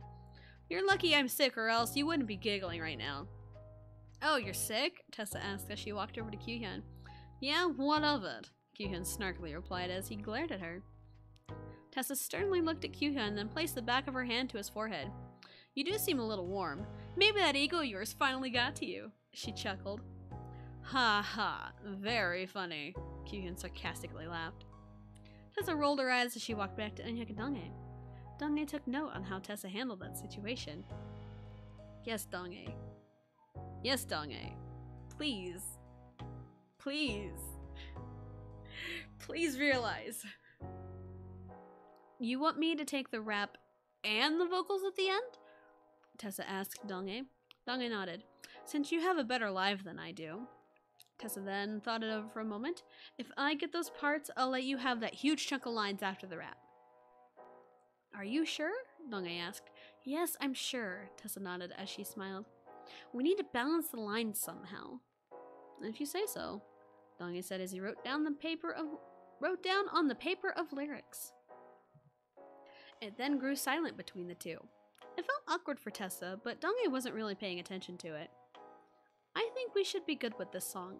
All we need to do is get simple choreography, but make it stand out, Tessa said to break the silence. Right, Donghae nodded as he jotted a few more notes down. More silence.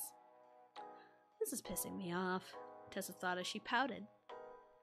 Donghae looked up and noticed her pouting. What's wrong? Tessa kept silent. Are you hungry at all? Tessa shook her head, but there was a small rumbling sound after. She blushed slightly. Okay, maybe I am. Dong-ae chuckled.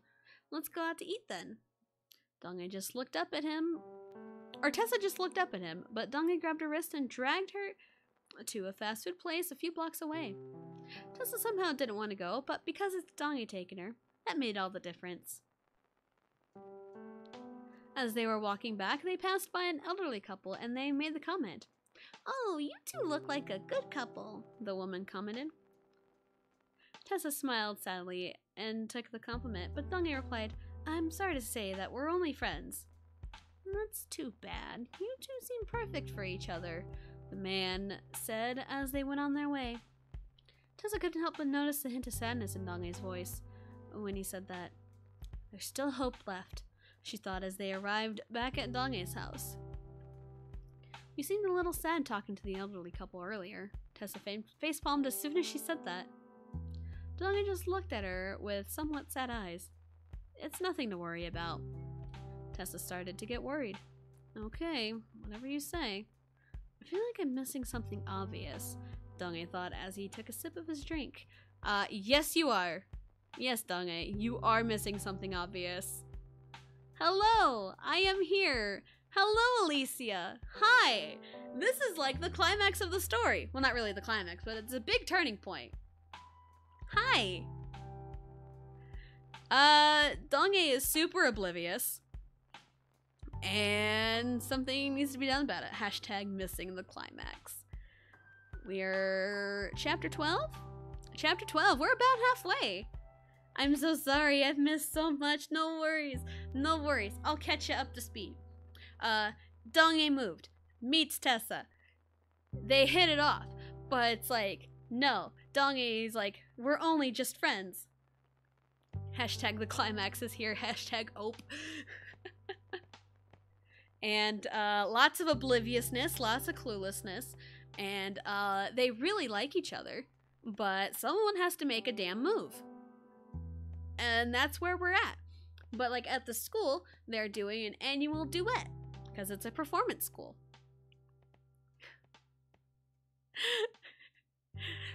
This beginning of the chapter is all we need to know. I need to get another green tea. I'll be right back real quick.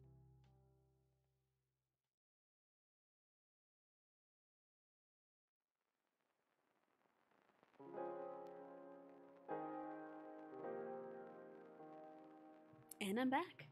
Hashtag classic Dong-ae. Yep. And, yep, they're doing an annual duet, and Tessa asked Dong-ae to be her partner, and they're going to sing a song for the annual duet, and the prizes are, bragging rights for the school, get, tapes of performances sent to companies, and 3 free skip days. Which I wish there was a school like that, really. Like IRL. That'd be really cool. I'm sure like performance schools exist out there. But that's a brief summary. Here we are. Chapter 12, Please Don't Say Goodbye. And it's one of my favorite songs, and we'll get into that. Help! What's wrong? He's oblivious as hell! Tell me something I don't know. The sound of a palm colliding with a forehead was audible. Can you not be sarcastic for once? Sorry. We all know he's pretty oblivious, but I for one think he's aware. I know that too, but I can't help but feel like he can't figure it out on his own. We all feel like that too. Here's what you do. After you guys perform the duet Friday, talk to him then. You'll know what to do.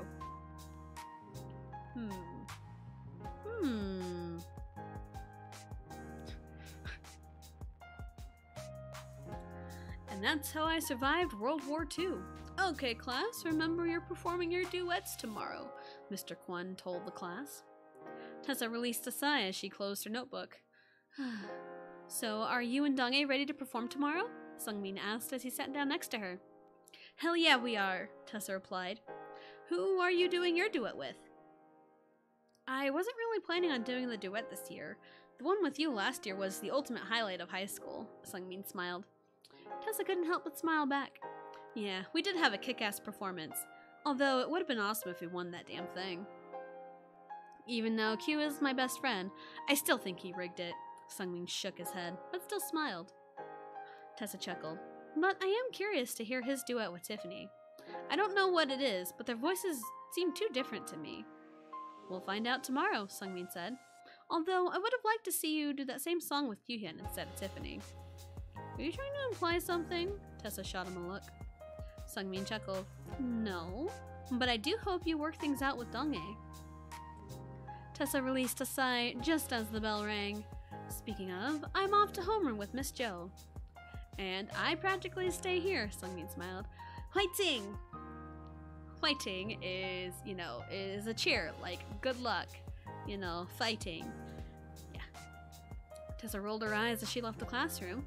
As she was walking, she was met by Tiffany. Hey, Tessa, she smiled. Tessa looked left and right. Are you talking to me? Of course. I said your name, didn't I? Tiffany joked. Sorry, it just strikes me as strange that you would strike a conversation with me, Tessa replied. So, are you excited to perform the duet tomorrow? Tiffany asked. Do you have to ask? Hell yeah, I am, Tessa smiled. Is it because you're performing with Donghae? Tiffany smirked. That's half the reason. Tessa kept on smiling. The other half is showing Kyuhyun who's boss! No offense. Tiffany smiled. No problem. I don't care if I win, but you know how competitive Kyuhyun can be. Everyone and their mother knew that Sungmin and I should have won last year, Tessa added. The two kept talking as they walked into Miss Jo's classroom. Tessa automatically glanced at her table, and luckily, Donghae was already there. Just to be funny, she walked over to her seat, sat down, and didn't say a word. Donghae was so focused on getting his lab report for science finished, he failed to notice Tessa taking her seat. The moment he wrote the last word, he stood up and cheered. Victory! He shouted. Tessa glanced over at the notebook.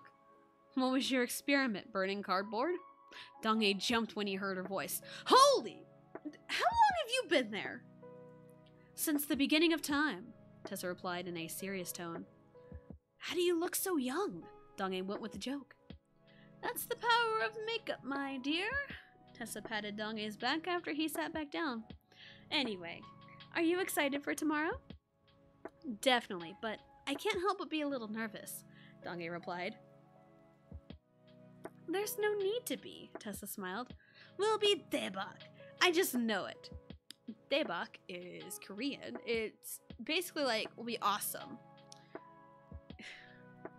Donghae smiled back as he started to doodle on a blank page in his notebook. D-Day. There were several nervous students running around backstage. There were 4 students that were not fazed by the other nervous auras. I'm pretty sure that everyone's over-exaggerating about this, Kyuhyun calmly stated. For once, I agree with Kyuhyun, Tessa added. For once? Kyuhyun shot her a look. Donghae and Tiffany chuckled at their small banter. Well, we're the 2 last performances, so we have plenty of time to buy, Tiffany pointed out. Tessa slyly, I can read. Tessa slyly pulled out a deck of cards. We could play a few rounds of liar's poker. I'm in, Kyuhyun replied, and Tiffany nodded in agreement. Hope you can keep a poker face, Tessa winked at Donghae. Hope you can't read my tells, Donghae replied in the same tone and winked back. Kyuhyun noted how well those 2 clicked together, and went ahead and started the game. They played for about an hour before it was time for Kyuhyun and Tiffany to perform. Good luck, Donghae smiled. Thanks, Tiffany smiled. Fighting! Tessa cheered as loud as she could. Kyuhyun just patted Tessa's head in reply, and he and Tiffany walked on stage. Why are you cheering for him? Donghae asked as he was curious about her loud cheers. I just like cheering for fellow classmates. To be supportive. Tessa smiled up at Donghae. Donghae nodded and turned his head to watch Kyuhyun and Tiffany sing To the Beautiful You. Great song, by the way. It's for a drama produced by, I want to say produced by SM, because there's a lot of SM actors and idols in it. And To the Beautiful You is a great song. Actually sung by Kyuhyun and Tiffany. So it's a great song, check it out. I could definitely probably post all these songs in the Discord, just so there's some context. He then took notice on how Tessa was enjoying the song. She was enjoying it so much she started clapping along with the crowd. The song ended and the auditorium was filled with loud cheers. Tessa started clapping. That was really good. When she paused, Donghae was worried. But we're better. Donghae smiled at her playful smirk. Both of them got their mics ready before going on stage. They shot each other a smile before the music started. And the song is Please Don't.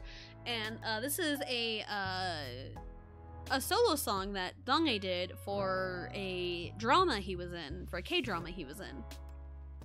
And I really loved the song and I really wanted to do something with it.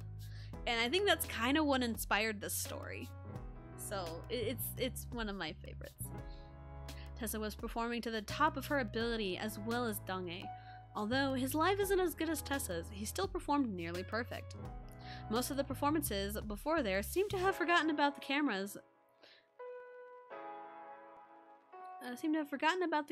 There or were made more nervous by them. Not for Donghae and Tessa. They were playing at the cameras like they would if they were on Inkigayo or Music Corps, which are two music shows in South Korea, very important for live performances. Anyway. It honestly didn't matter how many times they messed up, that's if they did, because their showmanship and professionalism took care of everything. The song ended and the audience was roaring with applause. Tessa and Donghae smiled widely as they heard the cheers. Yay! They did it! They performed! Yay! It was now about 5:30 in the afternoon, and Tessa finally finished her report from the duet. Miss Jo always made her, and only her, write reports after her performances. Here's my report. Sorry for making you stay so long. Tessa rubbed the back of her head. It's fine. That was an amazing performance. You and Donghae have perfect chemistry on stage, Miss Jo smiled. Tessa nodded. We do. I wonder if he notices it too. I noticed he can be oblivious to obvious things, Miss Jo noted. Like you wouldn't believe, Tessa rolled her eyes. I wonder what would happen if something happened to that chemistry. Miss Jo shrugged. I know you're planning something. Tessa just smiled as she left the classroom. She kept thinking about all the comments about her and Donghae. Every one of them asked if they were a couple. Sadly, she had to say no. She arrived at her house and put her things away. She stared out the window for a while before deciding what she would do. As she released a sigh, she grabbed her phone, slipped on her shoes, and walked out the door. While she was walking towards the park, she called Donghae. Hey Tessa, what's up? Donghae said. Can you go to the secret spot in the park? I need to talk to you, Tessa said with an urgency in her voice and hung up. As she arrived at the secret spot, she went ahead and sat on the old tree stump and looked out towards the city. Oh, the odd tree stump. Okay. The odd tree stump and looked out towards the city. About 5 minutes later, Donghae arrived, looking a little panicked. Hey, what's wrong? He asked. You sounded like something's bothering you. Tessa looked up at him for a brief moment. That's because something is. Donghae walked closer to her so that he was eye level with her. You can tell me. Tessa released a sigh before asking. Donghae, what are we? Donghae was clearly taken aback by her question. What do you mean? You know what I mean. Tessa slightly raised her voice as she looked up at him. After realizing what she just did, she looked away from him. I mean, is this all we're going to be? Donghae was a little confused. We're friends, aren't we? Still missing the hint as always, Tessa mumbled. What? Donghae wanted to know what she said. Tessa looked Donghae straight in the eyes and slowly leaned in. It's all or nothing, Tessa thought as she kissed him. As for Donghae, he didn't know what was coming. His mind went blank for a few moments. When Tessa pulled away, he just stared back at her with his mind still going blank. Tessa hopped off the tree stump and started walking away. Although she stopped when she was standing by his side. Right when Dong-ae snapped out of his trance, he reached for her hand, but she started running away. Dong-ae stood there for what seems to be forever before realizing everything. I am an idiot. Well, yes, Dong-ae, yes you are. So she made the first move! And Dong-ae realized he was an idiot. Pretty cut and dry. So we're about halfway through the story. We're gonna take a little break. You know, get up, stretch, go to the bathroom, grab a snack, do all the fun stuff. And we'll be back to read the second half of the story.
Okay, I went in and fixed something. Well, here we are. We're back. We're back. Hi. I gotta get my window up. There we go. There we go. Yay, we're back. I forgot to do this, but I did this the last time. I forgot to turn the ads off. Because I feel like if we're reading a story, everyone should get all of it. You know, I forgot to do that. So, hopefully we get the whole story now. Okay, cool. Riley's up. She has her potatoes. She is good to go. Story and yoga time. Yay! Well, I'm glad I can provide a good story for you. And I also listened to the song Please Don't by Donghae during the break. And I still love the song a lot. So... And it's also, the song's meaning was like, please don't say goodbye. Like, it's basically like, you know, the story, you know. It's what inspired the story, so. Anyway, cleared up messes. Chapter what, 13? Yes. Let's get into it. Because we last left off, Tessa made her move. She made her move, and Dong-ae realizes, wait a minute, I was an idiot this whole time. So, Dong-ae was dreading school Monday. He barely left his house over the weekend. All he was doing was thinking about what happened Friday night. He looked like a zombie as he entered the school, and yet caught sight of this and immediately approached him.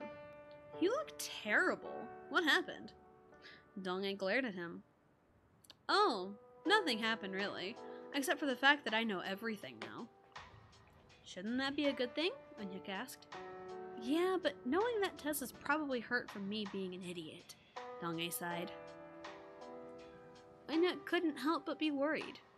Well, what are your feelings for Tessa?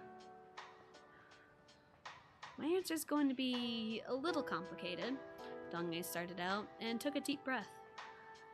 I do like her, but I was such an idiot and never paid attention to the obvious signs she was giving me. So you were too cowardly to make the first move? Eun-hyuk bluntly asked. Dong-ae glared at him once more. In a sense, yes, but you didn't have to ask so rudely. Miane, Eun-hyuk sheepishly said. So what are you going to do now? That I don't know, Dong-ae sadly said. Well, good luck to you, Eun-hyuk cheered as they split paths. Dong-ae walked into Miss Jo's room, and the first thing he noticed was how Tessa looked out of it. He calmly walked over to his seat and sat down next to her. Hey, he quietly greeted. Tessa looked up at him for a brief moment and sadly smiled. Hey, she greeted and looked away. Dong-ae noticed a small light in her eye as he greeted her. I may have to work my way back up to square one, but it'll be worth it to have her back, he thought. The bell rung and class started. Throughout the class period, Dong-ae couldn't help but notice how Tessa was staggering. She could barely concentrate, and she would speak so softly when asked a question. When Miss Jo left him to work on the assignment, Tessa stood up. Miss Jo, may I go to the nurse?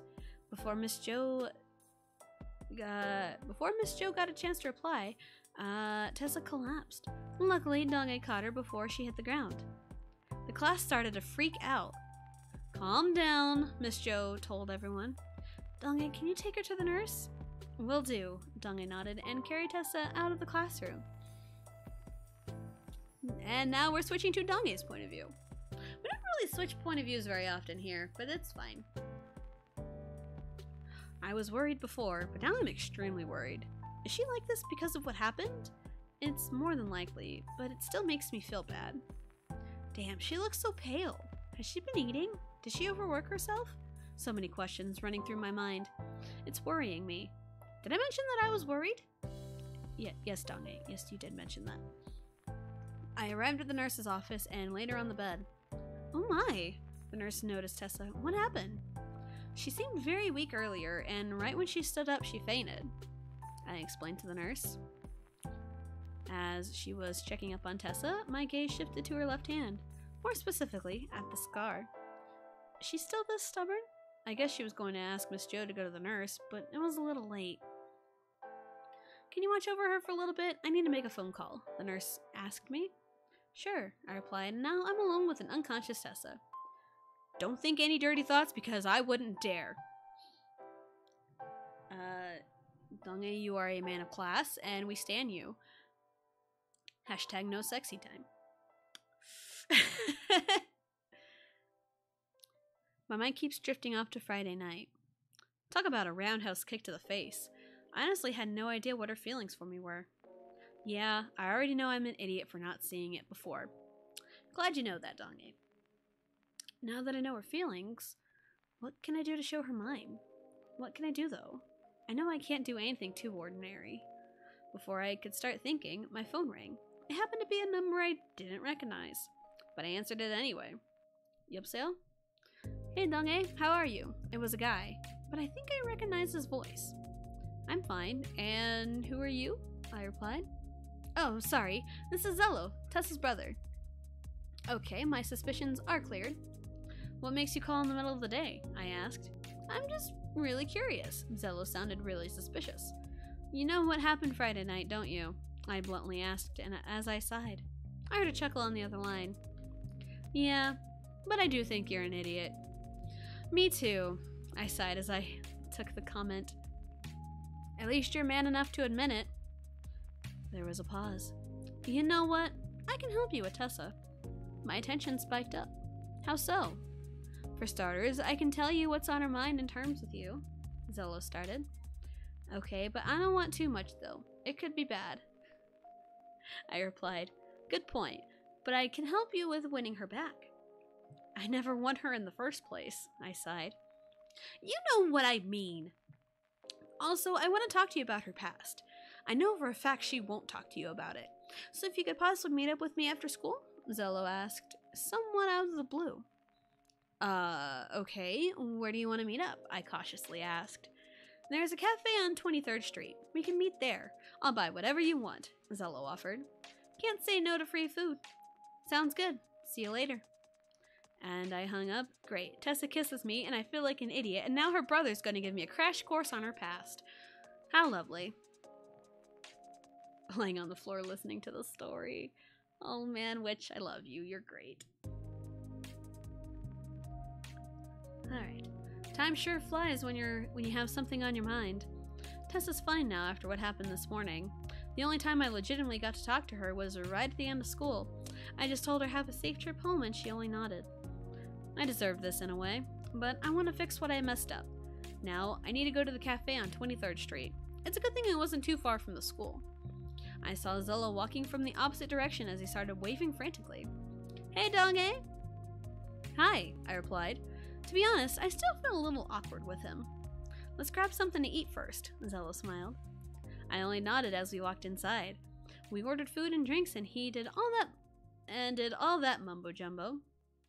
After a while, Zello turned serious as he looked at me. I'm pretty sure Tessa has never told you any of this since she keeps to herself most of the time, so I'll start off simple. He then took a sip of his soda. You can probably guess that Tessa and I aren't biological siblings. What? That makes sense. Sort of. But I'm still lost. I hope you know that we are the same age, right? Zello asked. No wonder. Okay. Zello released a sigh. Well, since we aren't biological siblings, I guess I can go ahead and tell you that she's adopted on top of that. That explains why she doesn't really resemble them. It's starting to make sense. I don't really know the entire story, but you can probably ask Appa about that, Zello said. Also, there's another thing I need to bring up. I'm scared now. What is it? It's about one particular relationship she was in. Crap. So, what happened?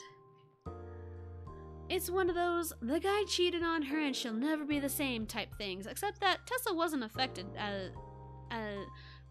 affected as other girls might be, Zello explained. The worst part was that guy was, and still is, my best friend. Ouch. I can imagine how that must feel for both of them. What's it like between those two now? They haven't seen each other since the breakup, but they're going to soon, Zello said. Why is that? I really shouldn't be learning about this, but I can't help but be curious. There is a 48-hour music video challenge that's happening at the community center near my school, and Daehyun signed us up, he replied. By us, you mean myself, Tessa, Daehyun, Youngjae, and Tessa's ex. He looked like he refrained from saying his name. Does she know yet? He shook his head. She knows nothing. I was going to tell her later today, but I just wanted to let you know that Tessa might be shaken up for the next few days. If she wasn't shaken up already. So, why are you telling me this? Although I loved how her relationship with my friend went, he was stupid and cheated on her. I know during this time you do anything you can to help her, he said as he paid the bill. We left and went our separate ways. As I was walking back home, I couldn't help but notice a familiar figure at the park. It's Tessa, I know that much, but she's with some guy. She looks terrified. Could that be who Zella was talking about? I walked closer to them to investigate. I must have gotten there in time because the guy made a move towards Tessa, but she slapped him. I'm pretty sure that's the guy. Unfortunately, right after she slapped him, Tessa looked my way. Tessa? So, of course, there's always an X. There's always an X, you know, to shake up the story a little bit. Chapter 14, Surprise, Surprise. We are still in Donge's point of view. We have been in Donge's point of view for a while, but we are still here.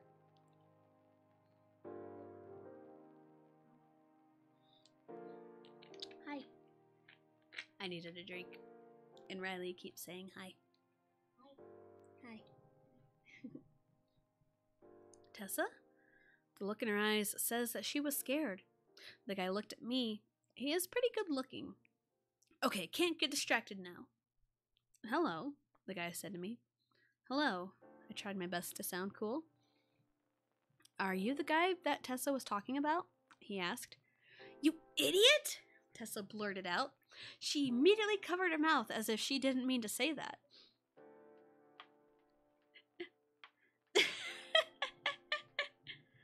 He is pretty good looking. Okay, can't get distracted now. Would you like me to add that? Would you like me to add that to the quotes? I can do that if you want. I have no objections because that's really funny. Oh.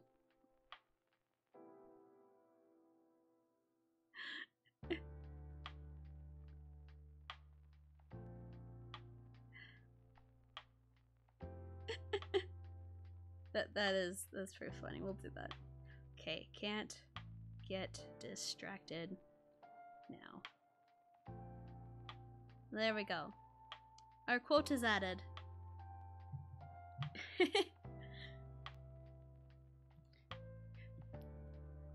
You idiot, Tessa blurted out. She immediately covered her mouth as if she didn't mean to say that. I'm honestly shocked that she would be talking about me. But again, I tried to keep cool. Apparently I am. So, who are you? I could tell Tessa didn't want any part of this, but I had recently promised Zello that I would take care of her. The guy wore a sly grin. I'm Bang Younguk. He held out a hand to shake. I stared at it for a few seconds before shaking his hand and replying, Yi Donge. He seems intimidating at first, but who knows? He could be the sweetest guy in the world for all we know. But I know the story, so I won't assume any of that. It's nice to meet you, Younguk smiled. I didn't really smile back since Tessa was looking at both of us warily. Likewise, but I think it's time for us to go. I then grabbed Tessa's wrist and led her away from him. After we were... Sorry, Riley made a weird noise. Alright, after we were a few blocks away from the park, I let go of her. Thanks, I heard Tessa mumble. No problem. Let me know if he's bothering you, okay? I replied. She looked up at me with a mixed expression in her eyes. Okay.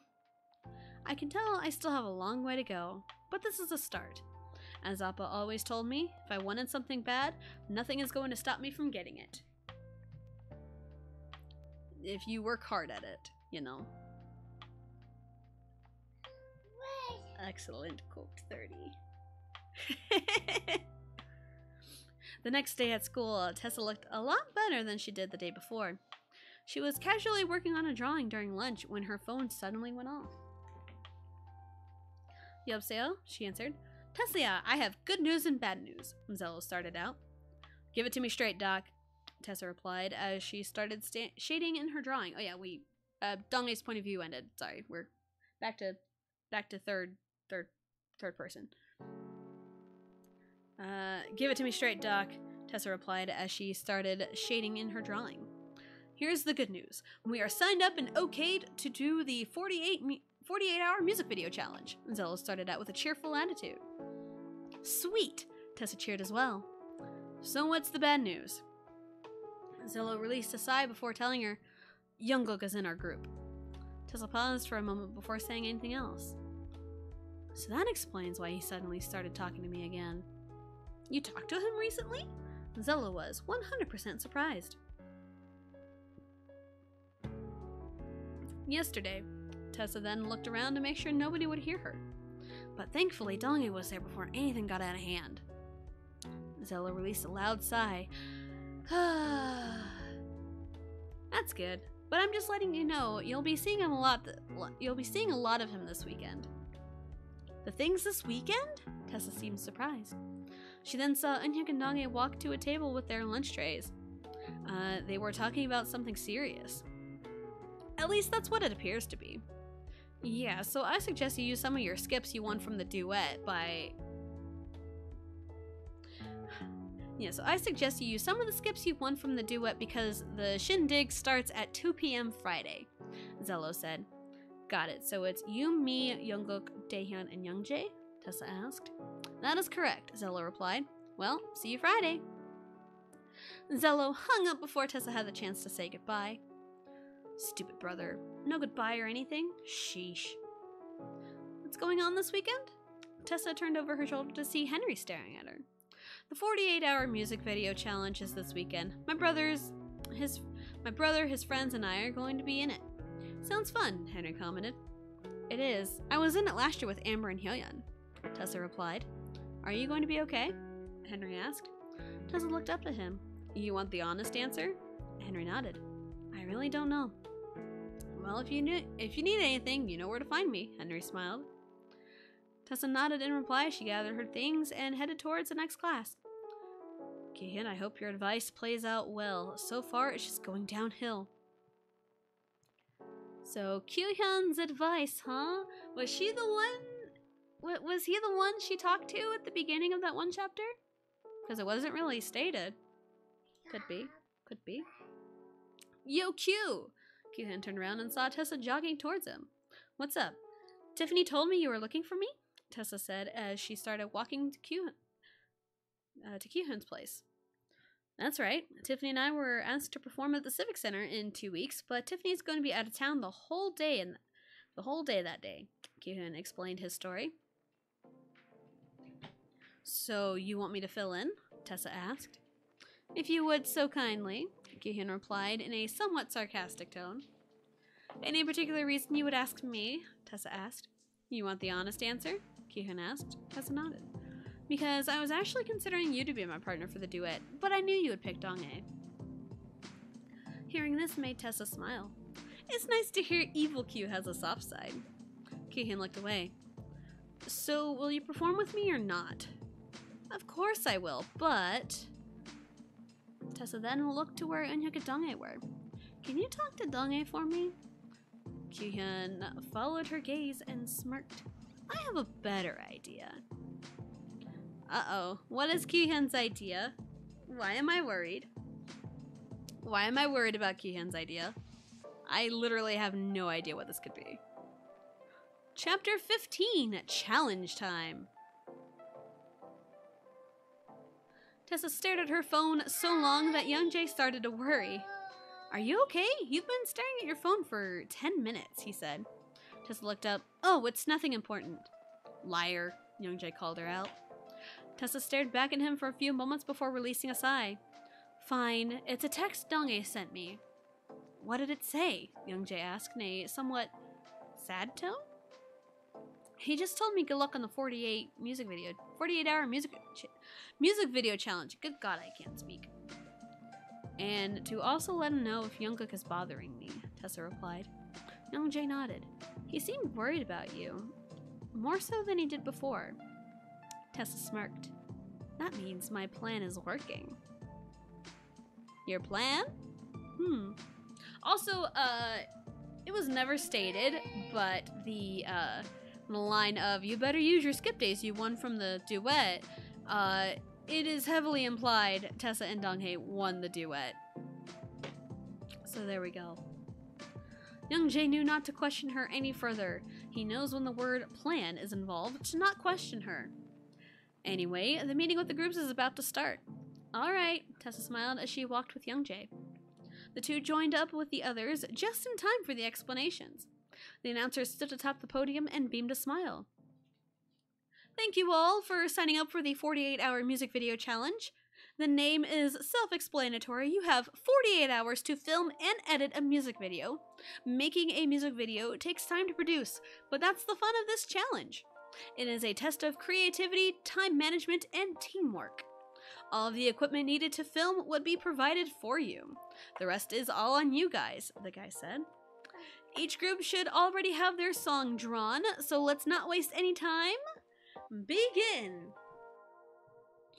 Each group scattered about with their equipment. Tessa stayed calm as she guided everyone on what her plan was. Let's just head to the warehouse down the block. It's gonna be of great use to us. Although that does sound really fun. I think I'd seen something like there was like a challenge of like you only had so long to make a short film. And I'm like, that sounds kind of fun, but do it in a music video. I think that sounds kind of cool.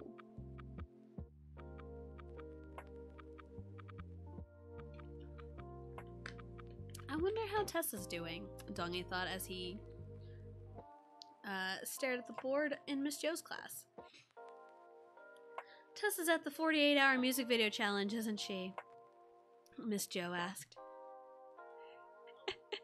Me eating a pudding peck like the grown-ass adult I am. You know, pudding packs are great. Although we haven't had some in a while because when our oldest daughter was a baby, she managed to find the foil or like the aluminum wrapper on it, and she ate it and about choked. So we haven't had those in a while, to say the least. Excuse me. Anyway, Donghae nodded. Yeah, she left right after lunch. Did you know she won it last year? Miss Jo smiled. I figured. Donghae smiled back. Oh, that's scary. Yeah, and there was a time where Riley ate a little piece of a plastic pop bottle wrapper, but it was a little piece and she pooped it out like 2 days later, so. Anyway. Her group didn't win, but she said it was really fun and would, OMG. Yeah.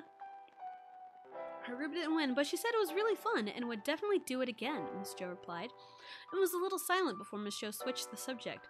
So how are your studies coming along?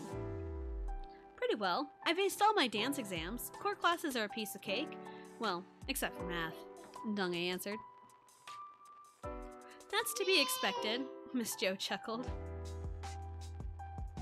So have you thought about joining a company?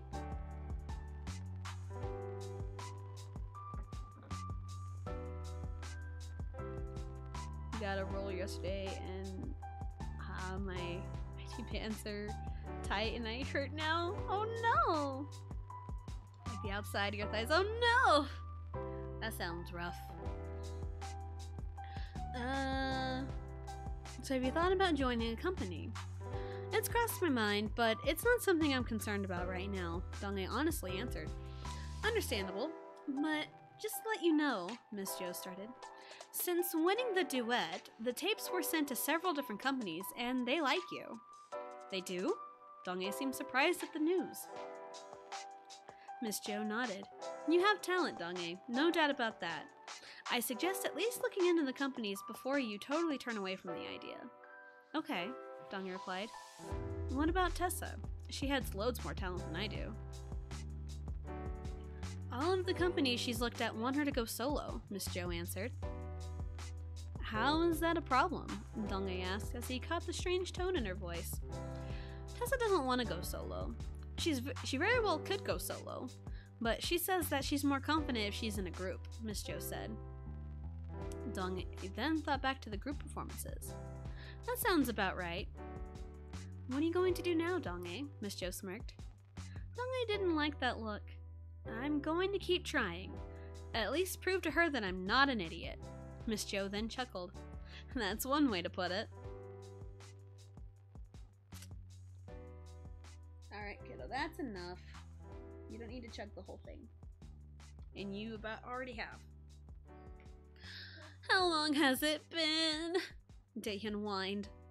3 hours, Tessa bluntly replied. Oh, Daehyun said as he sat up. I think we're just about done with writing the plot, Zello said. So who's going to get shot? Youngkook asked. I vote Youngjae, Tessa immediately answered. Before Youngjae protested, Zello added, I second that. That's not fair, Youngjae pouted. It was either you or Daehyun. It was either you or Daehyun, and I think you'd be a better fit for the role of getting killed, Youngkook explained. Youngjae just kept the pout on his face. I'm trying to do this at the same time.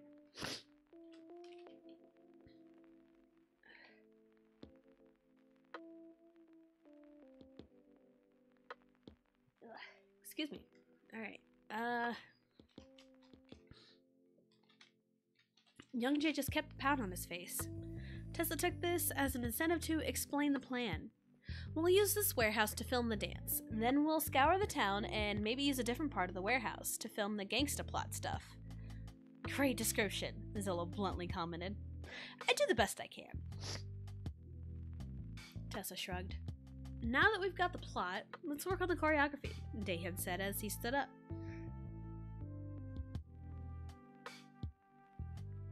Sorry, I needed a drink.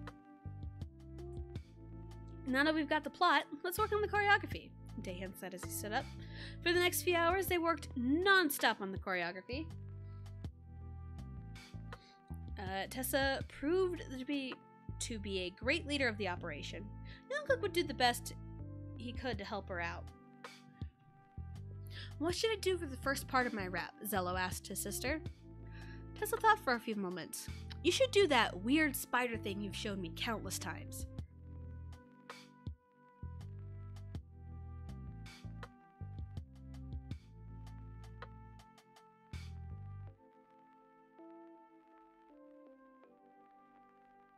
Sorry, man, my throat was just not having it. You mean this? Zillow asked before he demonstrated the move. Yes, then do the scorpion thing to get back up, Tessa instructed. Zello demonstrated the move once more and beamed a smile. Youngjae started to complain again. How come he gets to do this weird spider thing and I get shot and killed? You sound like a little kid, Tessa chuckled. Youngjae just pouted in response. Okay, enough goofing off. Let's get back to work, Daehyun interrupted. He's right. Let's get to filming the dance. Tessa glanced up at Youngjae and kept a few thoughts to herself. Bah! Eunhyuk released a sigh of frustration. Not my fault you can't do math, Donghae replied. You're one to talk, Eunhyuk shot back, and Donghae just pouted. So, how are you and Hyo doing? Donghae asked after a moment of silence. Just fine, Eunhyuk replied as he corrected the test paper. Damn corrections, he muttered. Donghae chuckled. I magically got lucky and guessed correctly on that page. And since you guessed, you're no help to me, Eunhyuk playfully glared at him. What can I say? I'm pretty lucky, Donghae chuckled, but suddenly thinking about Tessa brought his mood down a little. Don't worry, everything will resolve itself in time, Eunhyuk tried to cheer up his best friend. No, it won't, Donghae replied. It won't resolve itself, so that's why I have to figure out a way to do this myself. I like how you want to take destiny into your own hands, Eunhyuk smiled. Donghae smiled back at him. What I need to figure out now is how the hell am I going to do that? Eunhyuk's smile turned into a smirk. Since I have some intel on Miss Jo's project book, I think I can help you out. So he's got some intel, huh? Eunhyuk's got some intel on the projects. I think this is marked as rated M only because of language, because I double-checked everything. And also, anything highlighted in red is spoken in Chinese, if you are looking, but also, I'm gonna take a short break real quick because Riley is done with her potatoes and I need to clean up real quick. It's gonna take like 2 seconds, so I'll be right back.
Alright, we're back. No more potatoes. Yep, she ate them all. She ate all her potatoes. Alright. We are chapter 16, Becoming Familiar. And anything in red is spoken in Chinese, so there is a little bit of Chinese being spoken here. Daehyun and Youngjae were laying on the ground. Zillow and Younguk were trying their best to stay awake, and Tessa was making some sort of energy drink for them. We only have 5 hours left, Tessa started as she poured the energy drink into the glasses. All we need to do is film our solo shots and edit the final product. Each of the guys chugged down the energy drink. Let's get to it, Zillow cheered. Who's up first? Younguk asked. Oldest to youngest, Youngjae called out. That means you're first, Daehyun nudged Younguk. And Zellow's last, Youngjae added. Let's not waste any time to get going, Tessa commanded as they immediately went to work. We're going to play the song all the way through for each of us. You only have one shot. The 4 guys chuckled and Tessa caught what she said. Pun not intended. It is funny because the song I had in mind for this is called One Shot by BAP. Hence why you only have one shot is a pun. Donghae's point of view. We're back to Donghae's point of view now. Tessa should still be at the challenge place for today, so it'll be a good opportunity to talk to her appa. Zello talked to me earlier in the week, and now I want to know more. I want more tattoos. What is stopping you from getting more tattoos? Is there anything stopping you? I don't think there should be. They say the brightest smiles hide the darkest past. My last one is still healing.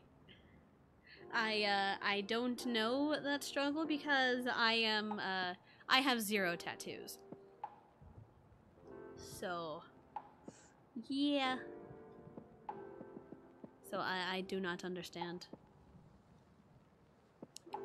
They say the brightest smiles hide the darkest pasts.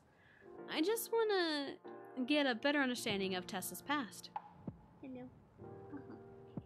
I have 6 now. Ooh, nice. Okay, I didn't really care to be courteous and just walked in the door. Is anybody home? In the kitchen, I heard Junggi reply. I turned the corner and saw him making some food. Looks good, I commented. Thanks, want some? He asked. Sure, I replied and sat down at the table. Ooh, the brightest smiles hide the darkest paths. Pasts. That's a hard word to say.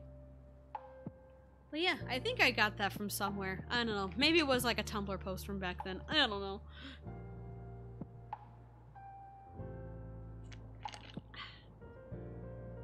Thanks, want some? He asked. Sure, I replied as they sat down at the table. So how have you been? He asked as he placed a plate of food in front of me. Honestly, not so well, I answered. Nothing's like it used to be, huh? It's like he was reading my mind. I nodded. Yeah, after that happened, I realized that I really knew nothing about her background. What do you want to know? Jung-hee beamed a creepy smile. I already know she's not your biological daughter, but I want to know when and how she came into your family, I said, straight to the point. I figured it'd be about that. I presume Zello told you about that, he smirked. Damn, that smirk is creepy. So I won't waste any time and tell you the story of how Tessa came into the family. I paid attention to every little detail of what Jung-hee was telling me. So Tessa belongs to an American family. No surprise there, since her blue eyes kind of give it away. Her mother was caring, but her father was extremely vicious. Jung-hee was on a business trip in America when he met the couple. He noticed how completely different they were in terms of parenting. On the day he was leaving for South Korea, he met the woman and she had her daughter with her. The woman offered her daughter to Jung-hee. At first, he declined, but the woman said that her daughter would be better off with him. All the papers were filled out in secret, and Jung-hee took her daughter with him. The daughter's name was Tessa. It's really sad looking back on it, but it's already done. What about your wife, Zelozoma? What happened to her? I asked. The look on his face said it all. When I returned from the business trip with Tessa, she was nowhere to be found, Jung-hee sadly replied. Could she still be alive somewhere? I asked out of curiosity. She could be, although I've searched for her many times, but nothing came up, Jung-hee said as he picked up the empty dishes and put them in the dishwasher. I'm sorry to hear that, I muttered. What else could I say? It's alright. The three of us are living strong now. Jung-hee turned around and smiled. Just looking at that smile made me smile. It was great talking to you. You're not going anywhere, Jung-hee smirked. I don't like where this is going. Where is it going? I don't know. Made it with 5 minutes to spare, Zello cheered as he high-fived Jungkook. We're just lucky we got all the good takes on our solo shots, Tessa clarified. Who cares? We made it in the time limit. That's all that matters, Daehyun replied. I hope you get some sort of prize. I don't want to get shot for nothing, Youngjae pouted. Tessa couldn't help but chuckle. You're always complaining about that. Get over it. It's just a music video. Youngjae glared at her as he kept his pout. The group waited for the others to get done with the music video. After the alarm went off, signaling that the challenge was over, all the groups were present and the announcer started speaking. Well done, everyone! I'm glad to see all the groups finished within the time limit. We will show the videos in 10 minutes in the presentation room.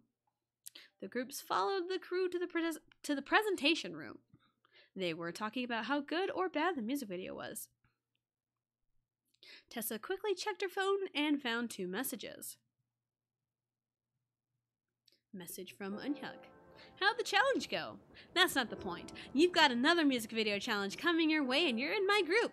Don't ask how I know, just be prepared. Monkey Man. Message from Donghae. How's the challenge? It should be over by the time you get this. If Hyuki texted you before I did, he probably told you about the music video Miss Jo will be assigning us. Yes, will be, and you'll be in my group, so prepare for the worst. Donghae. That escalated quickly. Tessa mentally facepalmed as she sat with her group. What's up? Jungkook asked.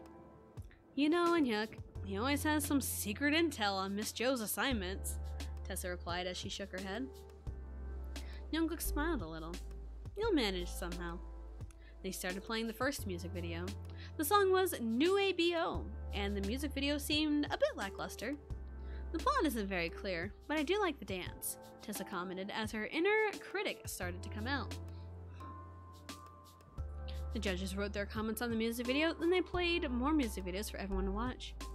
Jungkook noticed how extremely critical Tessa was of each one. And then it was time to show their music video. Zello, Daehyun, and Youngjae were excited, whereas Youngkook and Tessa sat back and relaxed as the music video got started. They were about halfway through the music video and the crowd loved it. They started cheering and reacting the way Tessa and Youngkook had anticipated. "Oh, this is where Youngjae gets shot," Tessa pointed out as she made sure Youngjae would hear her. "Don't spoil it," Youngjae pouted like he was watching the music video for the first time.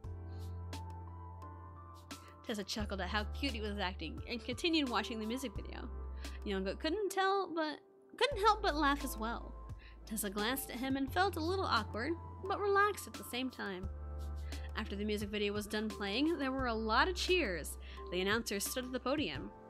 "I guess we know who won the challenge. Congratulations to Group 3, Youngkook, Daehyun, Youngjae, Tessa, and Zello."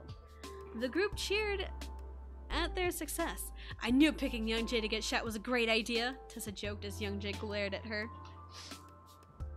Poor Youngjae. He just gets shot. At least it was worth it. Let me get a drink real quick.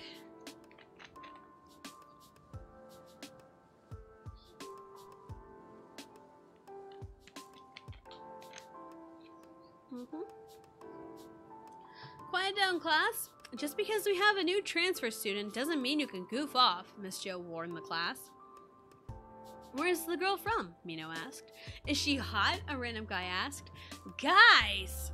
Tessa yelled. The classroom was overtaken by a breathtaking silence. "She never said that the transfer student was a girl, so calm your tits and pay the hell attention." The guys were in awe at how Miss Jo didn't do anything to object her strong language, especially Donghae, who was sitting next to her. Miss Jo released a sigh. "Hate to break it to you, but the transfer kid is a guy." This time, the girls started squealing and asking questions. Tessa released a sigh of frustration. Donghae noticed this and prepared for the worst, as Miss Jo tossed Donghae a pair of earplugs. "Shut up!" Tessa stood up and slammed her hands on the table in front of her. "This isn't a fucking school where we are fucking trained to be fucking professionals. This isn't a fucking meeting place to be fucking fangirling or fucking fanboying over others. Save that shit for home." She then sat down and pulled out her sketchbook. Miss Jo and Donghae took out the earplugs and waited. Miss Jo took the silence as incentive to continue. "So, the transfer student will be here any minute.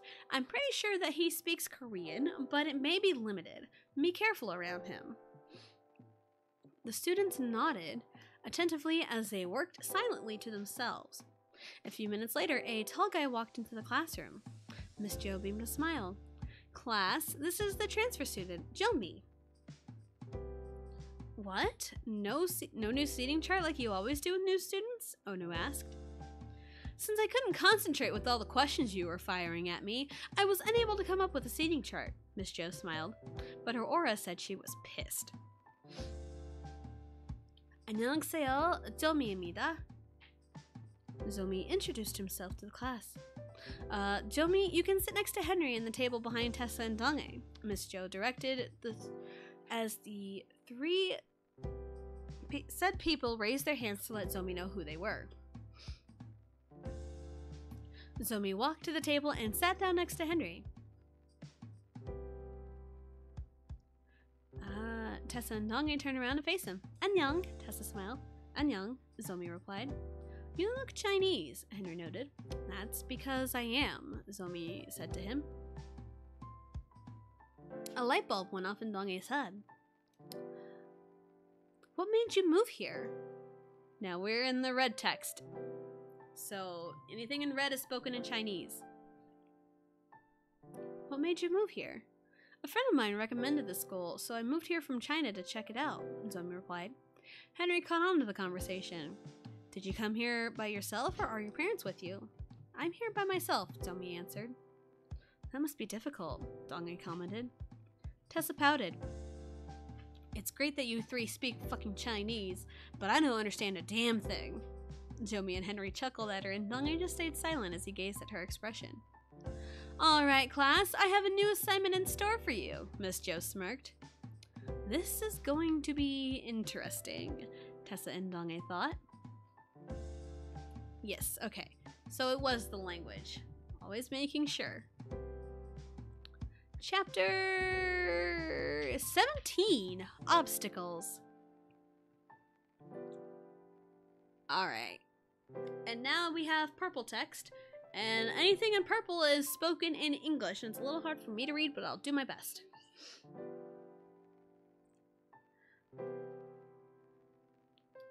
We are in 17 out of 25. So we're getting closer. Stupid Chinese song, Tessa mumbled as she held the lyric sheet in her hand. Miss Gio assigned us that song for our next music video project, Anya clarified as insult to injury for Tessa. So it's you, me, Hey, Minnie, Mochi, and Zomi? Tessa asked. Anya nodded. That would be correct. I want the least amount of parts, Tessa confidently said. Can't do that, Anya immediately rejected her. Okay, also, clarification. You, me, Tessa Eunhyuk, Hey, Donghae, Minnie, Sungmin, Mochi, Henry, and Zomi. I want the least amount of parts, Tessa confidently said. Can't do that, Eunhyuk immediately rejected her. Piss, Tessa hung her head low. And why's that? Because only you can pull off certain parts in the song, Eunhyuk answered. I hate you, Tessa mumbled just as Donghae and Henry walked by. What? I thought you liked me. Henry pretended to make a big deal out of it and started to cry. Henry, I'm sorry. Tessa started to act dramatic. I didn't mean it like that. Please forgive me. Promise? Henry pouted and used a little egg yolk. I promise. Tessa smiled and hugged Henry. Eunhyuk didn't mind, but Donghae was slightly confused. I'm lost, Donghae said. They have a special friendship, and they tend to speak English every now and again, Eunhyuk explained. Ah, Donghae understood. So aren't Sungmin and Zomi supposed to be here? As soon as he asked, Sungmi and... Hold on.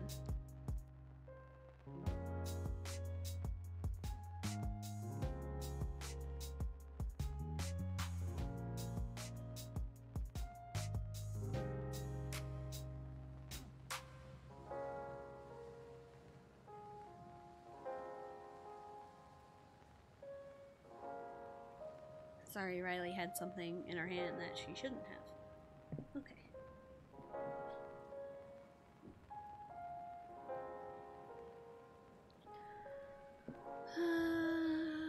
As soon as he asked that, Sungmin and Zomi arrived at the music room. Are we late? Sungmin asked. No, you're 49 minutes early, Tessa sarcastically answered. She always is sarcastic? Zomi asked the closest person to him, which happened to be Donghae. Yep, Donghae slowly replied. She's even more so today. She's pretty cute, Zomi commented in a quiet tone so only Donghae would hear him. Something clicked within Donghae when he heard that comment. In what sense? Donghae asked, sounding more bitter than he'd like to. Zomi caught on quick and decided to test him. In all senses, she is very pretty. Why is he starting to piss me off? Is this some sort of test? Donghae thought. She is. Why are you telling me this? Zomi just shrugged. I'm more observant than you think. I can tell you like her. Donghae's face turned crimson red. Is it really that obvious? Zomi chuckled. Don't worry about it. I'm sure everything will turn out alright. I hope so, Donghae mumbled as his attention turned back to the others. How much of the song do you want to do? Eunhyuk asked Donghae. I'm okay with one or two parts, Donghae shrugged. Zomi was about to speak up, but Eunhyuk beat him to it. You don't need to worry about your parts. You'll get the most since you're fluent and you can sing, Eunhyuk calmly said. Okay. Zomi seemed weirded out, but went along with it. Eunhyuk then turned towards Tessa. What about you, as little lines as possible, Tessa immediately answered.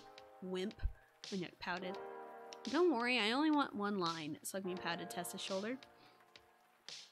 I just want an A for the assignment, Henry shrugged. Eunhyuk released an overdramatic sigh as he jotted notes on the song down. According to how many lines you guys want... Uh-oh. What's with the uh-oh? Sungmin started to get worried. There's a huge gap in the lyrics, Eunhyuk replied. So there's going to be a huge blank spot in the song? Henry asked. Eunhyuk nodded. We need to fill up the blank spot somehow. He looked around their table and saw Tessa fidgeting in her seat. Tessa! Kyuhyun! The guys were confused as to why she replied with that. It wasn't until they saw her get up and run to said guy and they figured out what her plan is. After a few moments of arguing, Tessa brought Kyuhyun to their table. Kyu's going to join our group, so we can fill that spot up. Tessa beamed a smile. He just wanted to avoid singing in Chinese, and yet called her out. I really don't mind, guys, Kyuhyun mumbled as he sat down next to Donghae and Zomi. We have a complete group then, Henry smiled. Tessa couldn't help but glance at Donghae a little. Donghae looked in her direction and she immediately looked away upon eye contact. This is starting to get frustrating, Donghae thought as the group went on to discuss the song. Donghae trudged home from a tiring day at school. He opened the door and walked in. Amma, I'm home. Amma's at the store. Donghae did a double take and found somebody unexpected sitting on the couch. What are you doing here, Donghwa? Can't I visit every now and again? Donghwa protested. Donghae just stared at his older brother. I have no problems with that. It's just... My visit was unexpected, Donghwa finished for him. I felt like surprising you. Donghae didn't really buy it. Whatever you say, Hyung, he said as he went up to his room. I haven't seen him this depressed since the Hwajin incident, Donghwa said to himself. What's this about a Hwajin incident? Donghwa turned to face the door and found a girl with curly red hair, tied in a loose braid to the side. And you are? Che Tessa, Tessa replied bluntly, trying her best to avoid his sarcastic aura. Donghwa studied her carefully. Are you Donghae's girlfriend? No, Tessa answered. Then why are you concerned? Donghwa sarcastically asked. You can't blame me for being curious, Tessa glared at him. Curiosity did kill the cat, you know, Donghwa smirked. Something ticked in Tessa's mind. You do know you're pissing me off, right? Doesn't matter, you're nothing to Donghae anyway, Donghwa waved her off. I've never seen you before, so that means you don't know his story. Tessa spoke up. He's my friend, but he's pretty oblivious. Donghwa smirked. There's a reason for that. Does this tie into the Hwajin incident you mentioned? Tessa asked. Donghwa nodded. Indeed it does. Would you like to know the story? Curiosity did kill the cat, but satisfaction brought it back. Hashtag justice for the cat. Yep, that is one of those quotes that never gets finished. Because the full quote is, curiosity killed the cat, but satisfaction brought it back.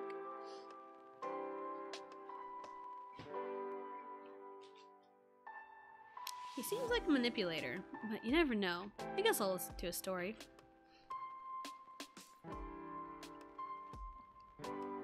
Tessa thought as she sat on the chair next to the couch Donghwa was on. I'm all ears. If you're smart enough to figure it out, Hwajin was Donghae's ex-girlfriend back when we lived in Mokpo. Donghwa started. I'm not an idiot. I could have figured that out on my own, Tessa bitterly said in reaction. Anyway, Hwajin was the girly type. She was such a puss, it was ridiculous. She was always good at twisting words around to make her seem like she was the most innocent. Donghwa continued the story. So she's a prima donna bitch then? Tessa asked. Donghwa nodded. In your terms, yes. Anyway, she dated Donghae for about 9 months. He was practically in love with her. That's when he found out she was using him. After our Appa passed away, her attitude towards our family changed 180 degrees. So she was two-faced, Tessa commented. Right, Donghwa replied. He broke it off with her when he finally got the picture. Ever since then, he's been really cautious around girls and what they see in him.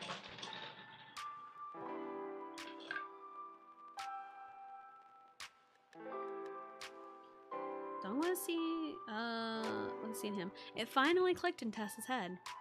Is that why he was only seeing me as a friend and denying I had feelings for him? Donghwa seemed surprised. mostly at the fact that his little brother would possibly be interested in the hothead in front of him. Possibly, he simply answered. Tessa nodded and happened to glance at the stairwell. She caught Donghae spying on the two, but it seemed like he didn't notice Tessa's gaze. She turned back to Donghua. Listen, I don't want to bother you anymore, but can you get this to Donghae? It's the script for the music video project we're doing. Get it to him yourself. You don't need to be ignoring him, Donghua bluntly replied. Something broke in Tessa's mind. Smartass. Donghae! Donghae froze, but walked down the stairs anyway. Yo, he quietly greeted. Tessa handed the bundle of papers to him. Here's the script for the music video. Don't ask who wrote it, you don't need to know. Donghae grabbed the papers, but time seemed to stop for him as her hand brushed against his. Thanks. When are we filming? Tomorrow, Tessa simply replied as she turned to leave the house. See you then, Donghae calmly said as she was at the door. Tessa turned over her shoulder and gave out a small wave before leaving the house. Do you really like her? Donghua asked, right when the door closed. Donghae turned to Donghua. What makes you ask that? It was a simple question, Donghua snapped. There's no use denying it, I know you do. Donghae kept silent. He knew his brother was right. He looked at the script in his hands and flipped to a random page. Once he read what he had to do at around the 1 minute 25 mark, Yukjae, you are so dead. He immediately knew who wrote the script. So Eunhyuk wrote the script. What does he have in mind? Chapter 18? Chapter 18, My Heart Breaks Down for You. I do remember the song that, this was based off of, and yes, it is a Chinese song because Super Junior had a subunit, Super Junior M, which they promoted primarily in China. Hence, the Chinese. And they did add a couple members specifically for this subunit, so fun facts. The next morning, Donghae and Eunhyuk arrived at the school together early in the morning to record the song. Then film the music video.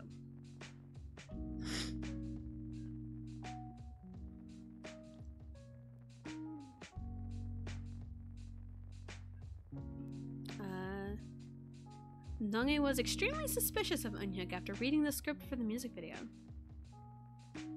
Eunhyuk didn't pay any mind to Donghae's intense stares as he emitted a carefree aura. Let's say we get this show on the road so we can get an A, huh? Eunhyuk flashed his gummy smile. Donghae just shot a small glare his way as they arrived at the music room. Now that Eunhyuk and Donghae are the last ones here, let's not waste any time and get this done, Sungmin said the moment they walked in the door. Eunhyuk was as enthusiastic as ever, but Donghae showed the opposite. Kyuhyun noticed this behavior and smirked. I wonder what he's going to do when the time comes. The recording of the song went flawlessly as everyone sang their parts right the first time. Tessa was especially surprised since Zomi said her pronunciation was spot on. It's only 9:30. Off to the set we go, Henry cheered. The others chuckled as they followed his lead. How much are we shooting? Kyuhyun asked. 2 dance versions, 2 solo shots, a group shot, and the semi-plot, Tessa answered. That's quite a bit, Eunhyuk mumbled. You want an A on this project, don't you? Tessa fired back. Eunhyuk remained quiet for the rest of the walk, while the others chuckled at him. How are we going about filming? Zomi asked. We'll do one of the dance versions first.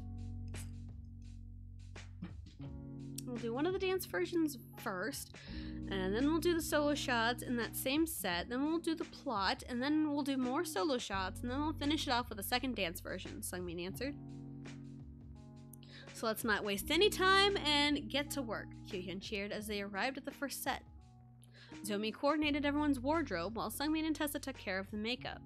After step 1 was done, they went straight to the set and got into position. Hold on.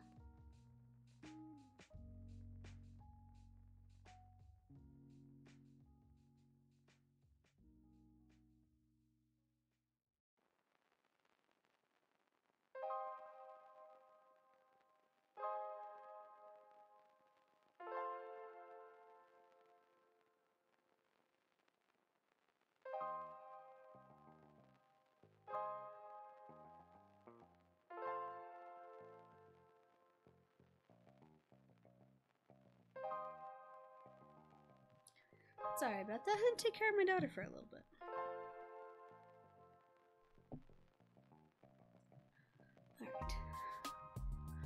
Alright.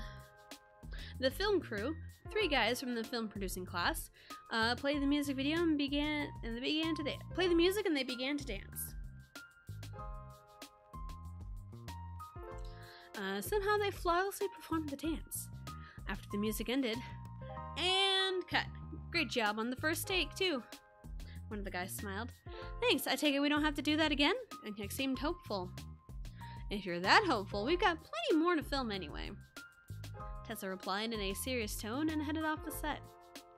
Dong-hye stared at her with a worried expression. About an hour later, the guys started to get exhausted, but Tessa didn't pay any attention to that.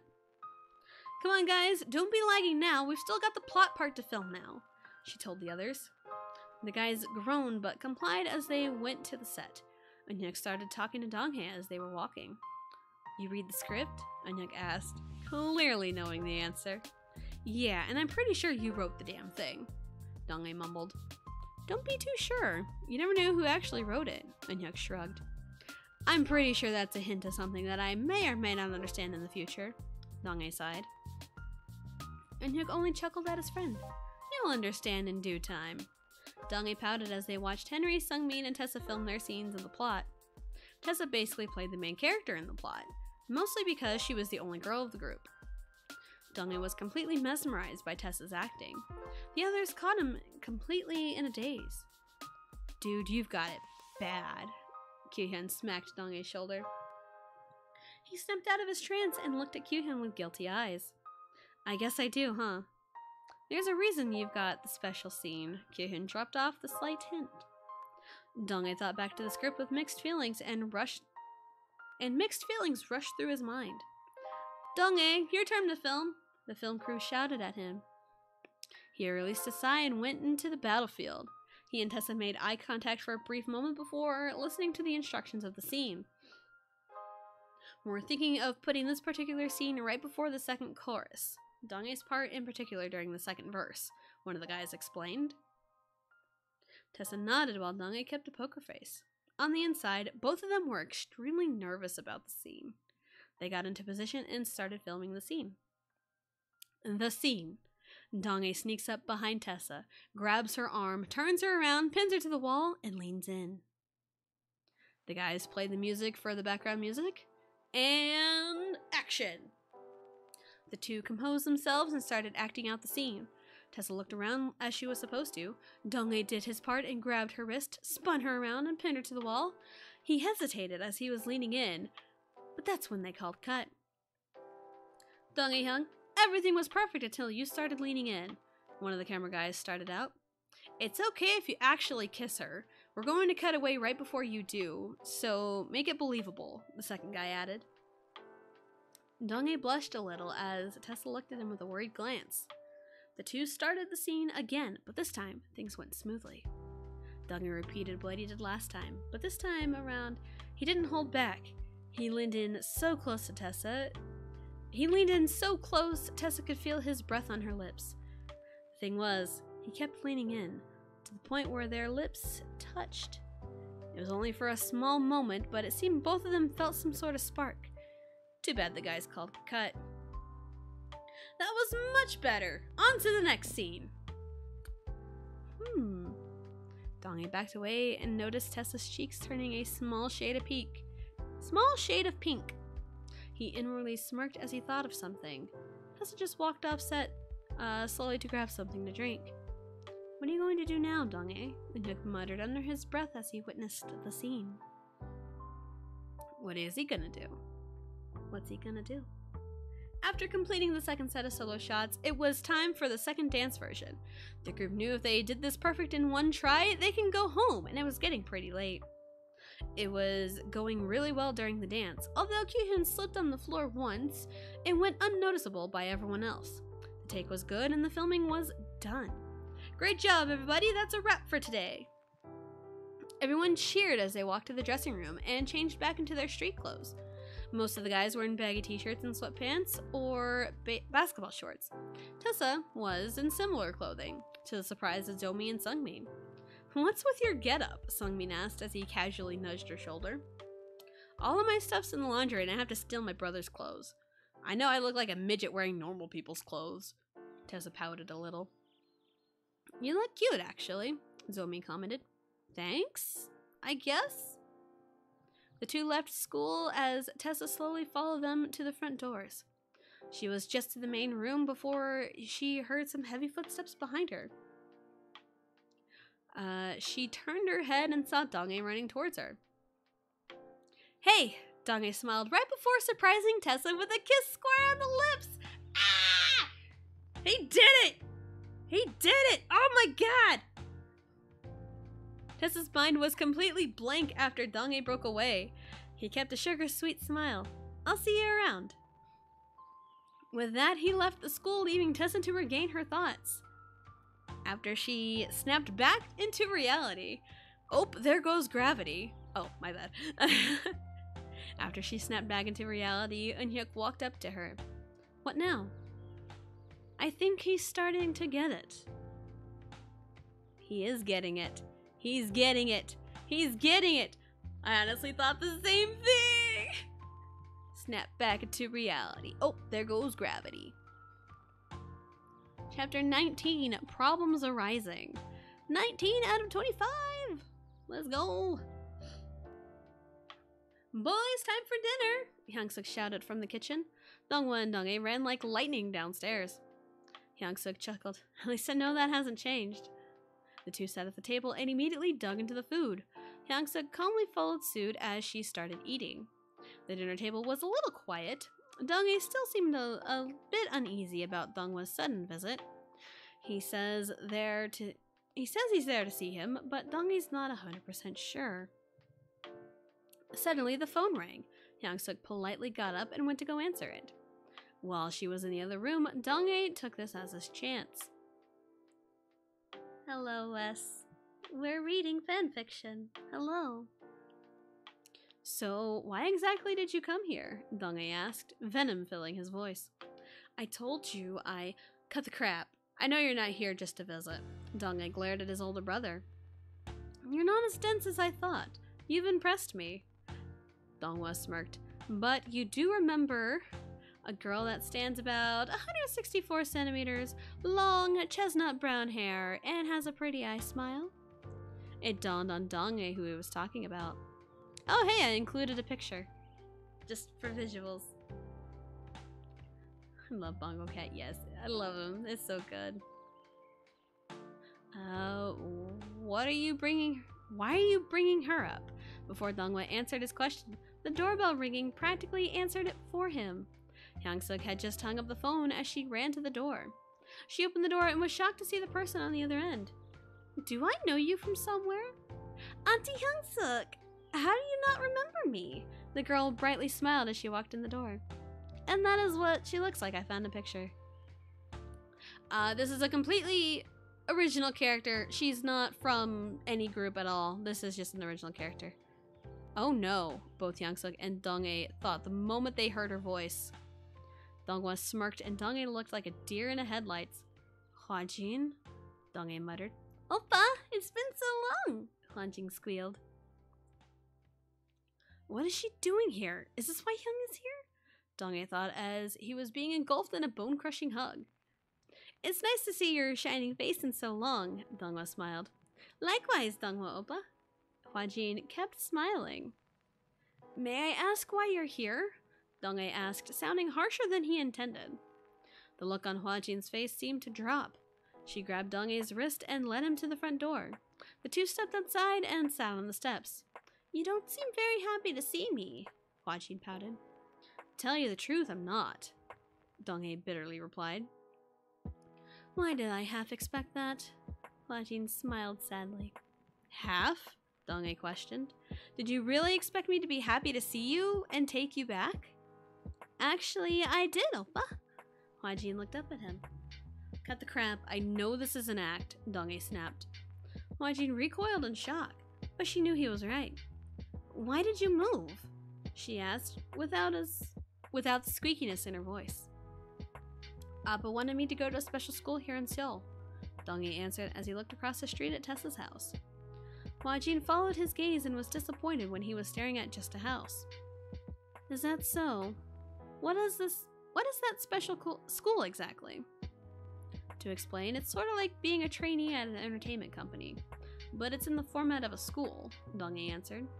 Can anyone enroll? Hwa-jin asked. Dong-e shrugged. I honestly don't know, but what I do know is that Appa suggested me to the school before he passed away. Hwa-jin seemed to be pondering something.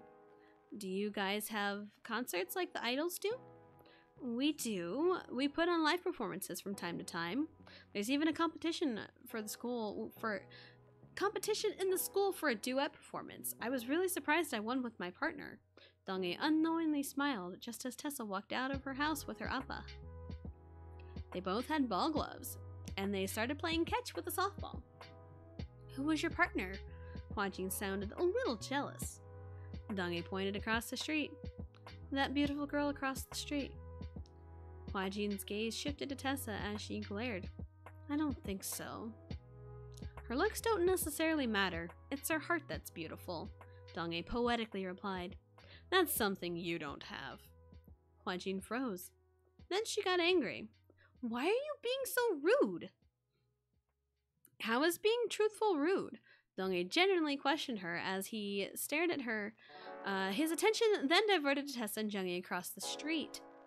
Jung-e had turned his head towards Dong-e's house because he heard yelling. He was a little shocked to see a pretty girl sitting beside Dong-e. But since there was yelling, Dong-e awkwardly waved at Jung-e, who somewhat awkwardly waved back. They looked nothing alike. Dong-e looked up at Hwa-jin, who glared at the two. Your point? Is there anything wrong with not looking like your appa? What about her Oma? I bet she's just adopted trash. Hwa-jin spat. Okay! Dong-e stood up in anger. Hwa-jin stood up as well. Why do you like her so much? She doesn't like you, and she's not even your type. How do you know what my type is? Dong-e started retaliating. That was when Tessa turned her attention to Dong-e. She noticed the girl standing next to him, but both of them were fuming. Jung-e noticed that her grip on the softball tightened. He took a few steps back and got into position. Bring the heat, Tessa, ya. Tessa turned back to her appa and nodded. She used all of her current rage and reared back and threw the ball. A loud thwack sound resonated the entire neighborhood, and Dong-e and Hwa-jin looked towards her. The sound kept repeating, and Dong-e understood why. She's either pissed at Hwa-jin for yelling at me, or she may be jealous. Or possibly both. Dong-e thought before turning back to Hwa-jin. I may not have known your true intentions, but I would much rather stay back in Mokpo than ruin my life here.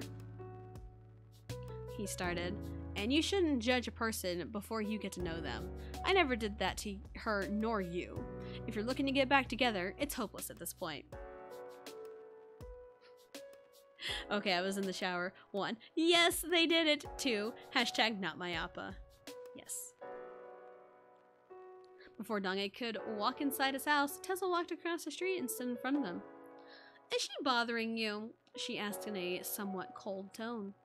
Yes, actually, Dong-e answered her. Tessa looked at Hwa-jin carefully. This must be Hwa-jin. Dong-hwa told me about her. After that tantrum 5 minutes ago, she can't be trusted. And now you're bothering us, so if you'll leave, Hwa-jin tried pushing her away. I live across the street. You live across the country. I think it should be obvious who should leave, Tessa said with a sugar-sweet smile. Dong-e chuckled as Hwa-jin looked appalled. You're the outsider here. I highly suggest you leave me alone, Dong-e told Hwa-jin. Hwa-jin was fuming as she glared at Dong-e. But you love me, Oppa. I know you do. Correction. I loved you. I've already moved on from the pain you've caused me, Dong-e glared back at Hwa-jin. Tessa started to feel a little awkward in their quarrel. But she knew she needed to be there to prove a point. What makes you think Dong-e would continue to love someone who hides their true selves? Tessa asked. Hwa-jin didn't have an answer. Tessa knew she cornered her, and Dong-e saw it too. Dong-e was about to say something until Hwa-jin slapped Tessa. Ugh. It was sickeningly quiet with the three before Tessa's soft chuckles echoed. You don't love him. You only love the idea of him. What? Hwajin was extremely confused. You have your own image of him wrapped in your head. An image of him as perfection. Hate to break it to you, but he isn't perfect. He has his flaws just like you do. Tessa stared straight into Hwajin's eyes and told her the cold, hard truth. You can't expect someone to act just like your fantasies and dreams. It doesn't work that way. You either accept their flaws or just don't bother with them. I suggest you leave before I open a can of whoop-ass on you. Ah yes, the can of whoop-ass. Hwajin stared at her with challenging eyes. When Tessa saw an opening, she did a sweep kick and quickly flipped her over. After that, Tessa just walked back to her house. Donghae looked down at Hwajin. Tessa's not a person you should mess with, especially when you first meet her. Once you make a bad first impression, it's hard to change it. You may or may not see it, but I fell for her hard and didn't even know it. With that being said, Donghae walked back in his house and never once looked back at Hwajin. Yay. Leave her! Leave her in the dust like she deserves to be.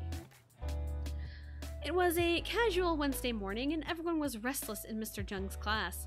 They haven't had a solid dance project in a while and now was the time to work on it. Alright class, it's been a while since we've had a simple dance project, so let's go with a simple solo project. But the kicker will be, you have to be able to teach the whole class your routine, Mr. Jung explained. Some of the class started cheering while the others just groaned. Your dance only has to be about 1 minute max, so calm. Sorry to interrupt your class, but we've got a new student joining you. The secretary, Mrs. Huang, opened the door slightly. Welcome to the class, Mr. Jung greeted with a bright smile. The students turned their heads, but Tessa and Donghae were the most shocked of everyone. What's she doing here? Tessa and Donghae thought. Please introduce yourself, Mr. Jung politely said towards the new girl. Annyeonghaseyo, my name is Park Hwajin. Please treat me well. Hwajin flashed a seemingly innocent smile. Tessa glanced at Donghae worriedly, but noticed she seemed a little calm. She decided to leave it at that for now, but she wasn't going to let her guard down. So many new students, I know. She snuck her way into the school. I'm introducing myself like that from now on. Yes. Happenings. Please treat me well. Yes. Chapter 20. Happenings. Pleased to have you in class, Hwajin. You're just in time to join us this project. You need to choreograph a short dance number and be able to teach it to the rest of the class, Mr. Jung explained. Hwajin nodded and took a seat with the rest of the students. Some of the students started talking to her, mostly guys. Donghae rolled his eyes at how she was acting around them. Tessa took note of this and formulated another plan. Mr. Jung dismissed the students to start on the project. Tessa grabbed her iPod and scanned her playlist to find a song to choreograph to. And while she was searching, she heard Hwajin's whiny voice. Bear with it, Tessa, just bear with it, Tessa mumbled to herself as she kept searching for songs. Donghae glanced back and forth between Hwajin and Tessa. He noticed the fire in Tessa's eyes as she looked at Hwajin. What's up with you? Eunhyuk asked as he nudged Donghae's shoulder. Donghae shrugged. You know how in typical romance stories, the ex shows up unexpectedly and tries to ruin the current relationship? Yep, Eunhyuk nodded in understanding. That sums up my weekend, Donghae replied. Is your ex that new girl? Eunhyuk asked. That would be her, but she's a two-faced bitch anyway, Donghae casually said. That threw Eunhyuk for a loop. I never heard you insult someone so casually for as long as I've known you. Again, Donghae just shrugged. But knowing her, she won't last a week in the school. Academics or talent? Eunhyuk asked. Both, Donghae immediately replied. But I think her main concern is Tessa. Dramatic gasp. Did you tell her she was your girlfriend and got extremely jealous? Eunhyuk smirked. No, Donghae bluntly answered. It was when she dropped by my house unexpectedly and all hell broke loose. That two-faced biche. Yes. What happened? Eunhyuk asked as he started looking for songs on his iPod. Hwajin caused a scene at my house the other day, and guess who was across the street when the commotion was made? Donghae sighed. Eunhyuk started to understand. So, Tessa saw you talking to Hwajin. Maybe she's the one that's jealous. Donghae rolled his eyes. You're always making strange assumptions. Do you even know Tessa's the jealous type? Eunhyuk made a mischievous expression. You say it like it's fact, Donghae commented. That's because it is, Eunhyuk pointed out. You gotta remember that I've been friends with Tessa since 2nd grade. Donghae then realized Eunhyuk had a point. I suppose you have known her longer than I have. You sound depressed, but you should know that. Hey there, you! Hwajin plopped herself between the two and smiled. I can see why Donghae doesn't like her, Eunhyuk thought. Any reason why you're interrupting our thought process? I wanted to talk to you, Hwajin smiled. Cut the act and don't even think about flirting with my best friend. Donghae glared at Hwajin. Hwajin pouted. What makes you think you did the same exact thing when we dated? It's getting old. Donghae didn't even try to make eye contact with her and looked over at Tessa. Hwajin kept pouting, and Eunhyuk was impressed that he could keep a cold attitude. Tessa was casually heading out the school building when she was met with Hwajin. So if it isn't the demon that corrupted Donghae's mind, Hwajin greeted. Tessa didn't care for her, but she stopped to look at her. Why are you bothering me so much? It's not like I'm in competition to win Donghae's heart. Because I already have it, she thought the last part. I honestly don't understand what Donghae Oppa sees in you, Hwajin darkly said. Tessa still had a bored expression, but Hwajin continued. You dress like a slob, your makeup is terrible, your hair isn't even all that pretty, your eyes are an unattractive color, and you don't even act like a girl. Tessa blinked at her. I don't suppose you want to mention that I'm adopted and I don't even have Korean blood, or mention that practically all my friends are guys, don't you? Hwajin started fuming.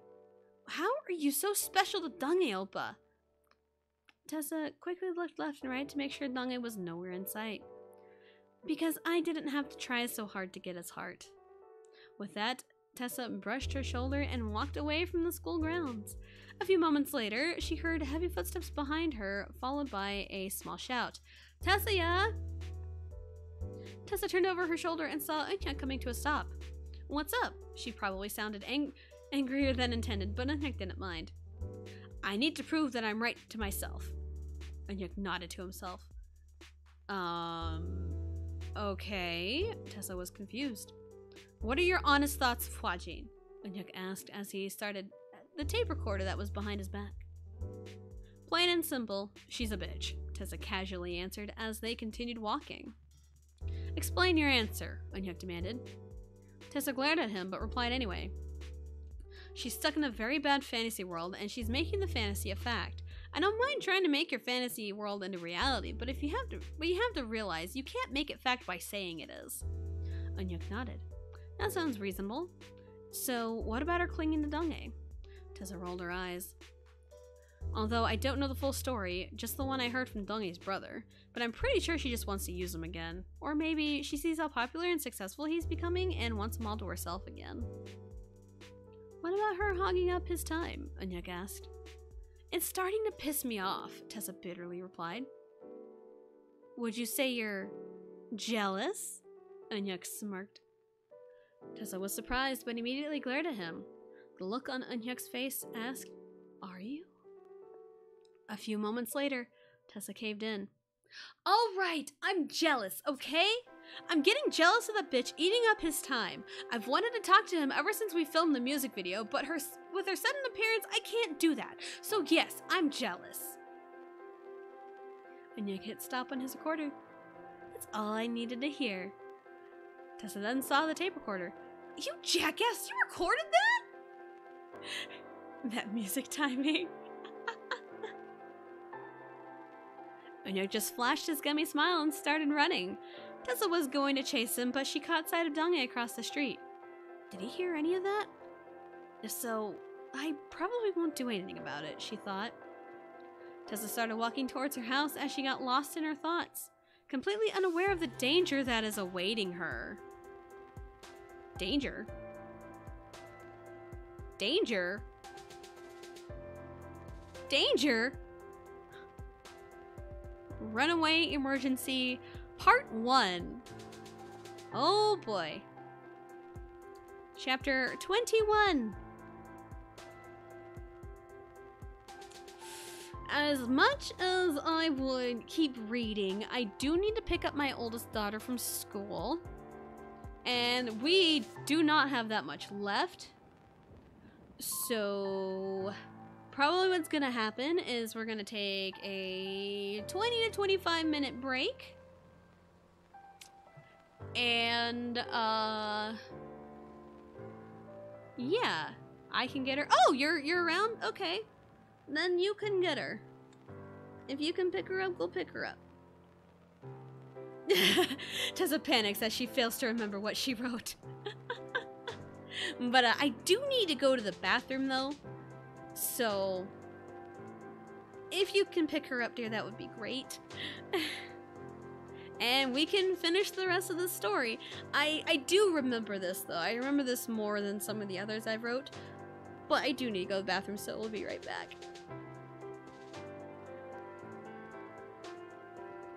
Don't tell me what to do like that. Can you go pick her up, please? Can you go pick her up, please? Please and thank you. You're welcome. Good manners. Okay, for realsies. We'll be right back.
Alright, we're back. So demanding. I'm sorry, can you pick her up, please?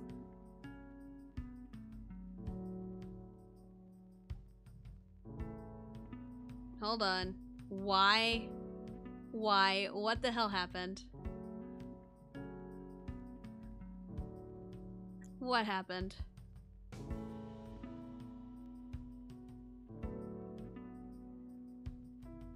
There we go. I don't know what happened and why it did that.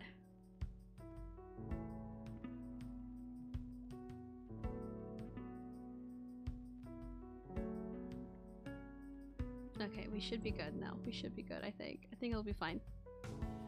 Alright. What's today? Thursday?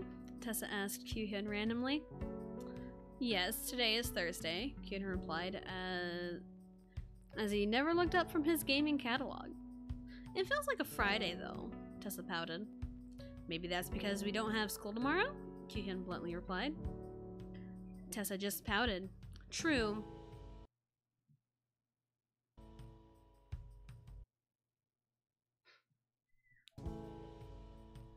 Everything just kind of had a little panic for a second. I think we should be good now. Okay, that's because we don't have school tomorrow? Kyuhyun bluntly replied. Tessa just pouted. True. Anyway, what the hell was that stunt you pulled yesterday? I'm not as dumb as you think I am when it comes to love and war, Kyuhyun boasted as he finally looked away from his magazine. pulling the Shakespeare card now? Tessa shot him a look. I figured you seemed to be jealous of that new girl, so I decided to test out Dongi's jealousy. Keehan smirked. It definitely worked. Didn't you see how much he was fuming? Tessa didn't sound very pleased. Shouldn't that prove something to you? Keehan pointed out. I'm not as think as you, dumb I am. My dad had a shot glass that said, I'm not as think as you, drunk I am. And that was one of my favorite shot glasses of his. That just made me think of that anyway. Shouldn't that prove something to you? Keehan pointed out. Dongi was an idiot for almost losing you the first time. He probably doesn't want that to happen again. Oh shit. That was not meant to pop up. That was 100% not meant to pop up. Let me fix that. Let me fix that. Because again, I always like double check everything and everything is just crashing. Wow, okay. What is even happening? Everything is breaking.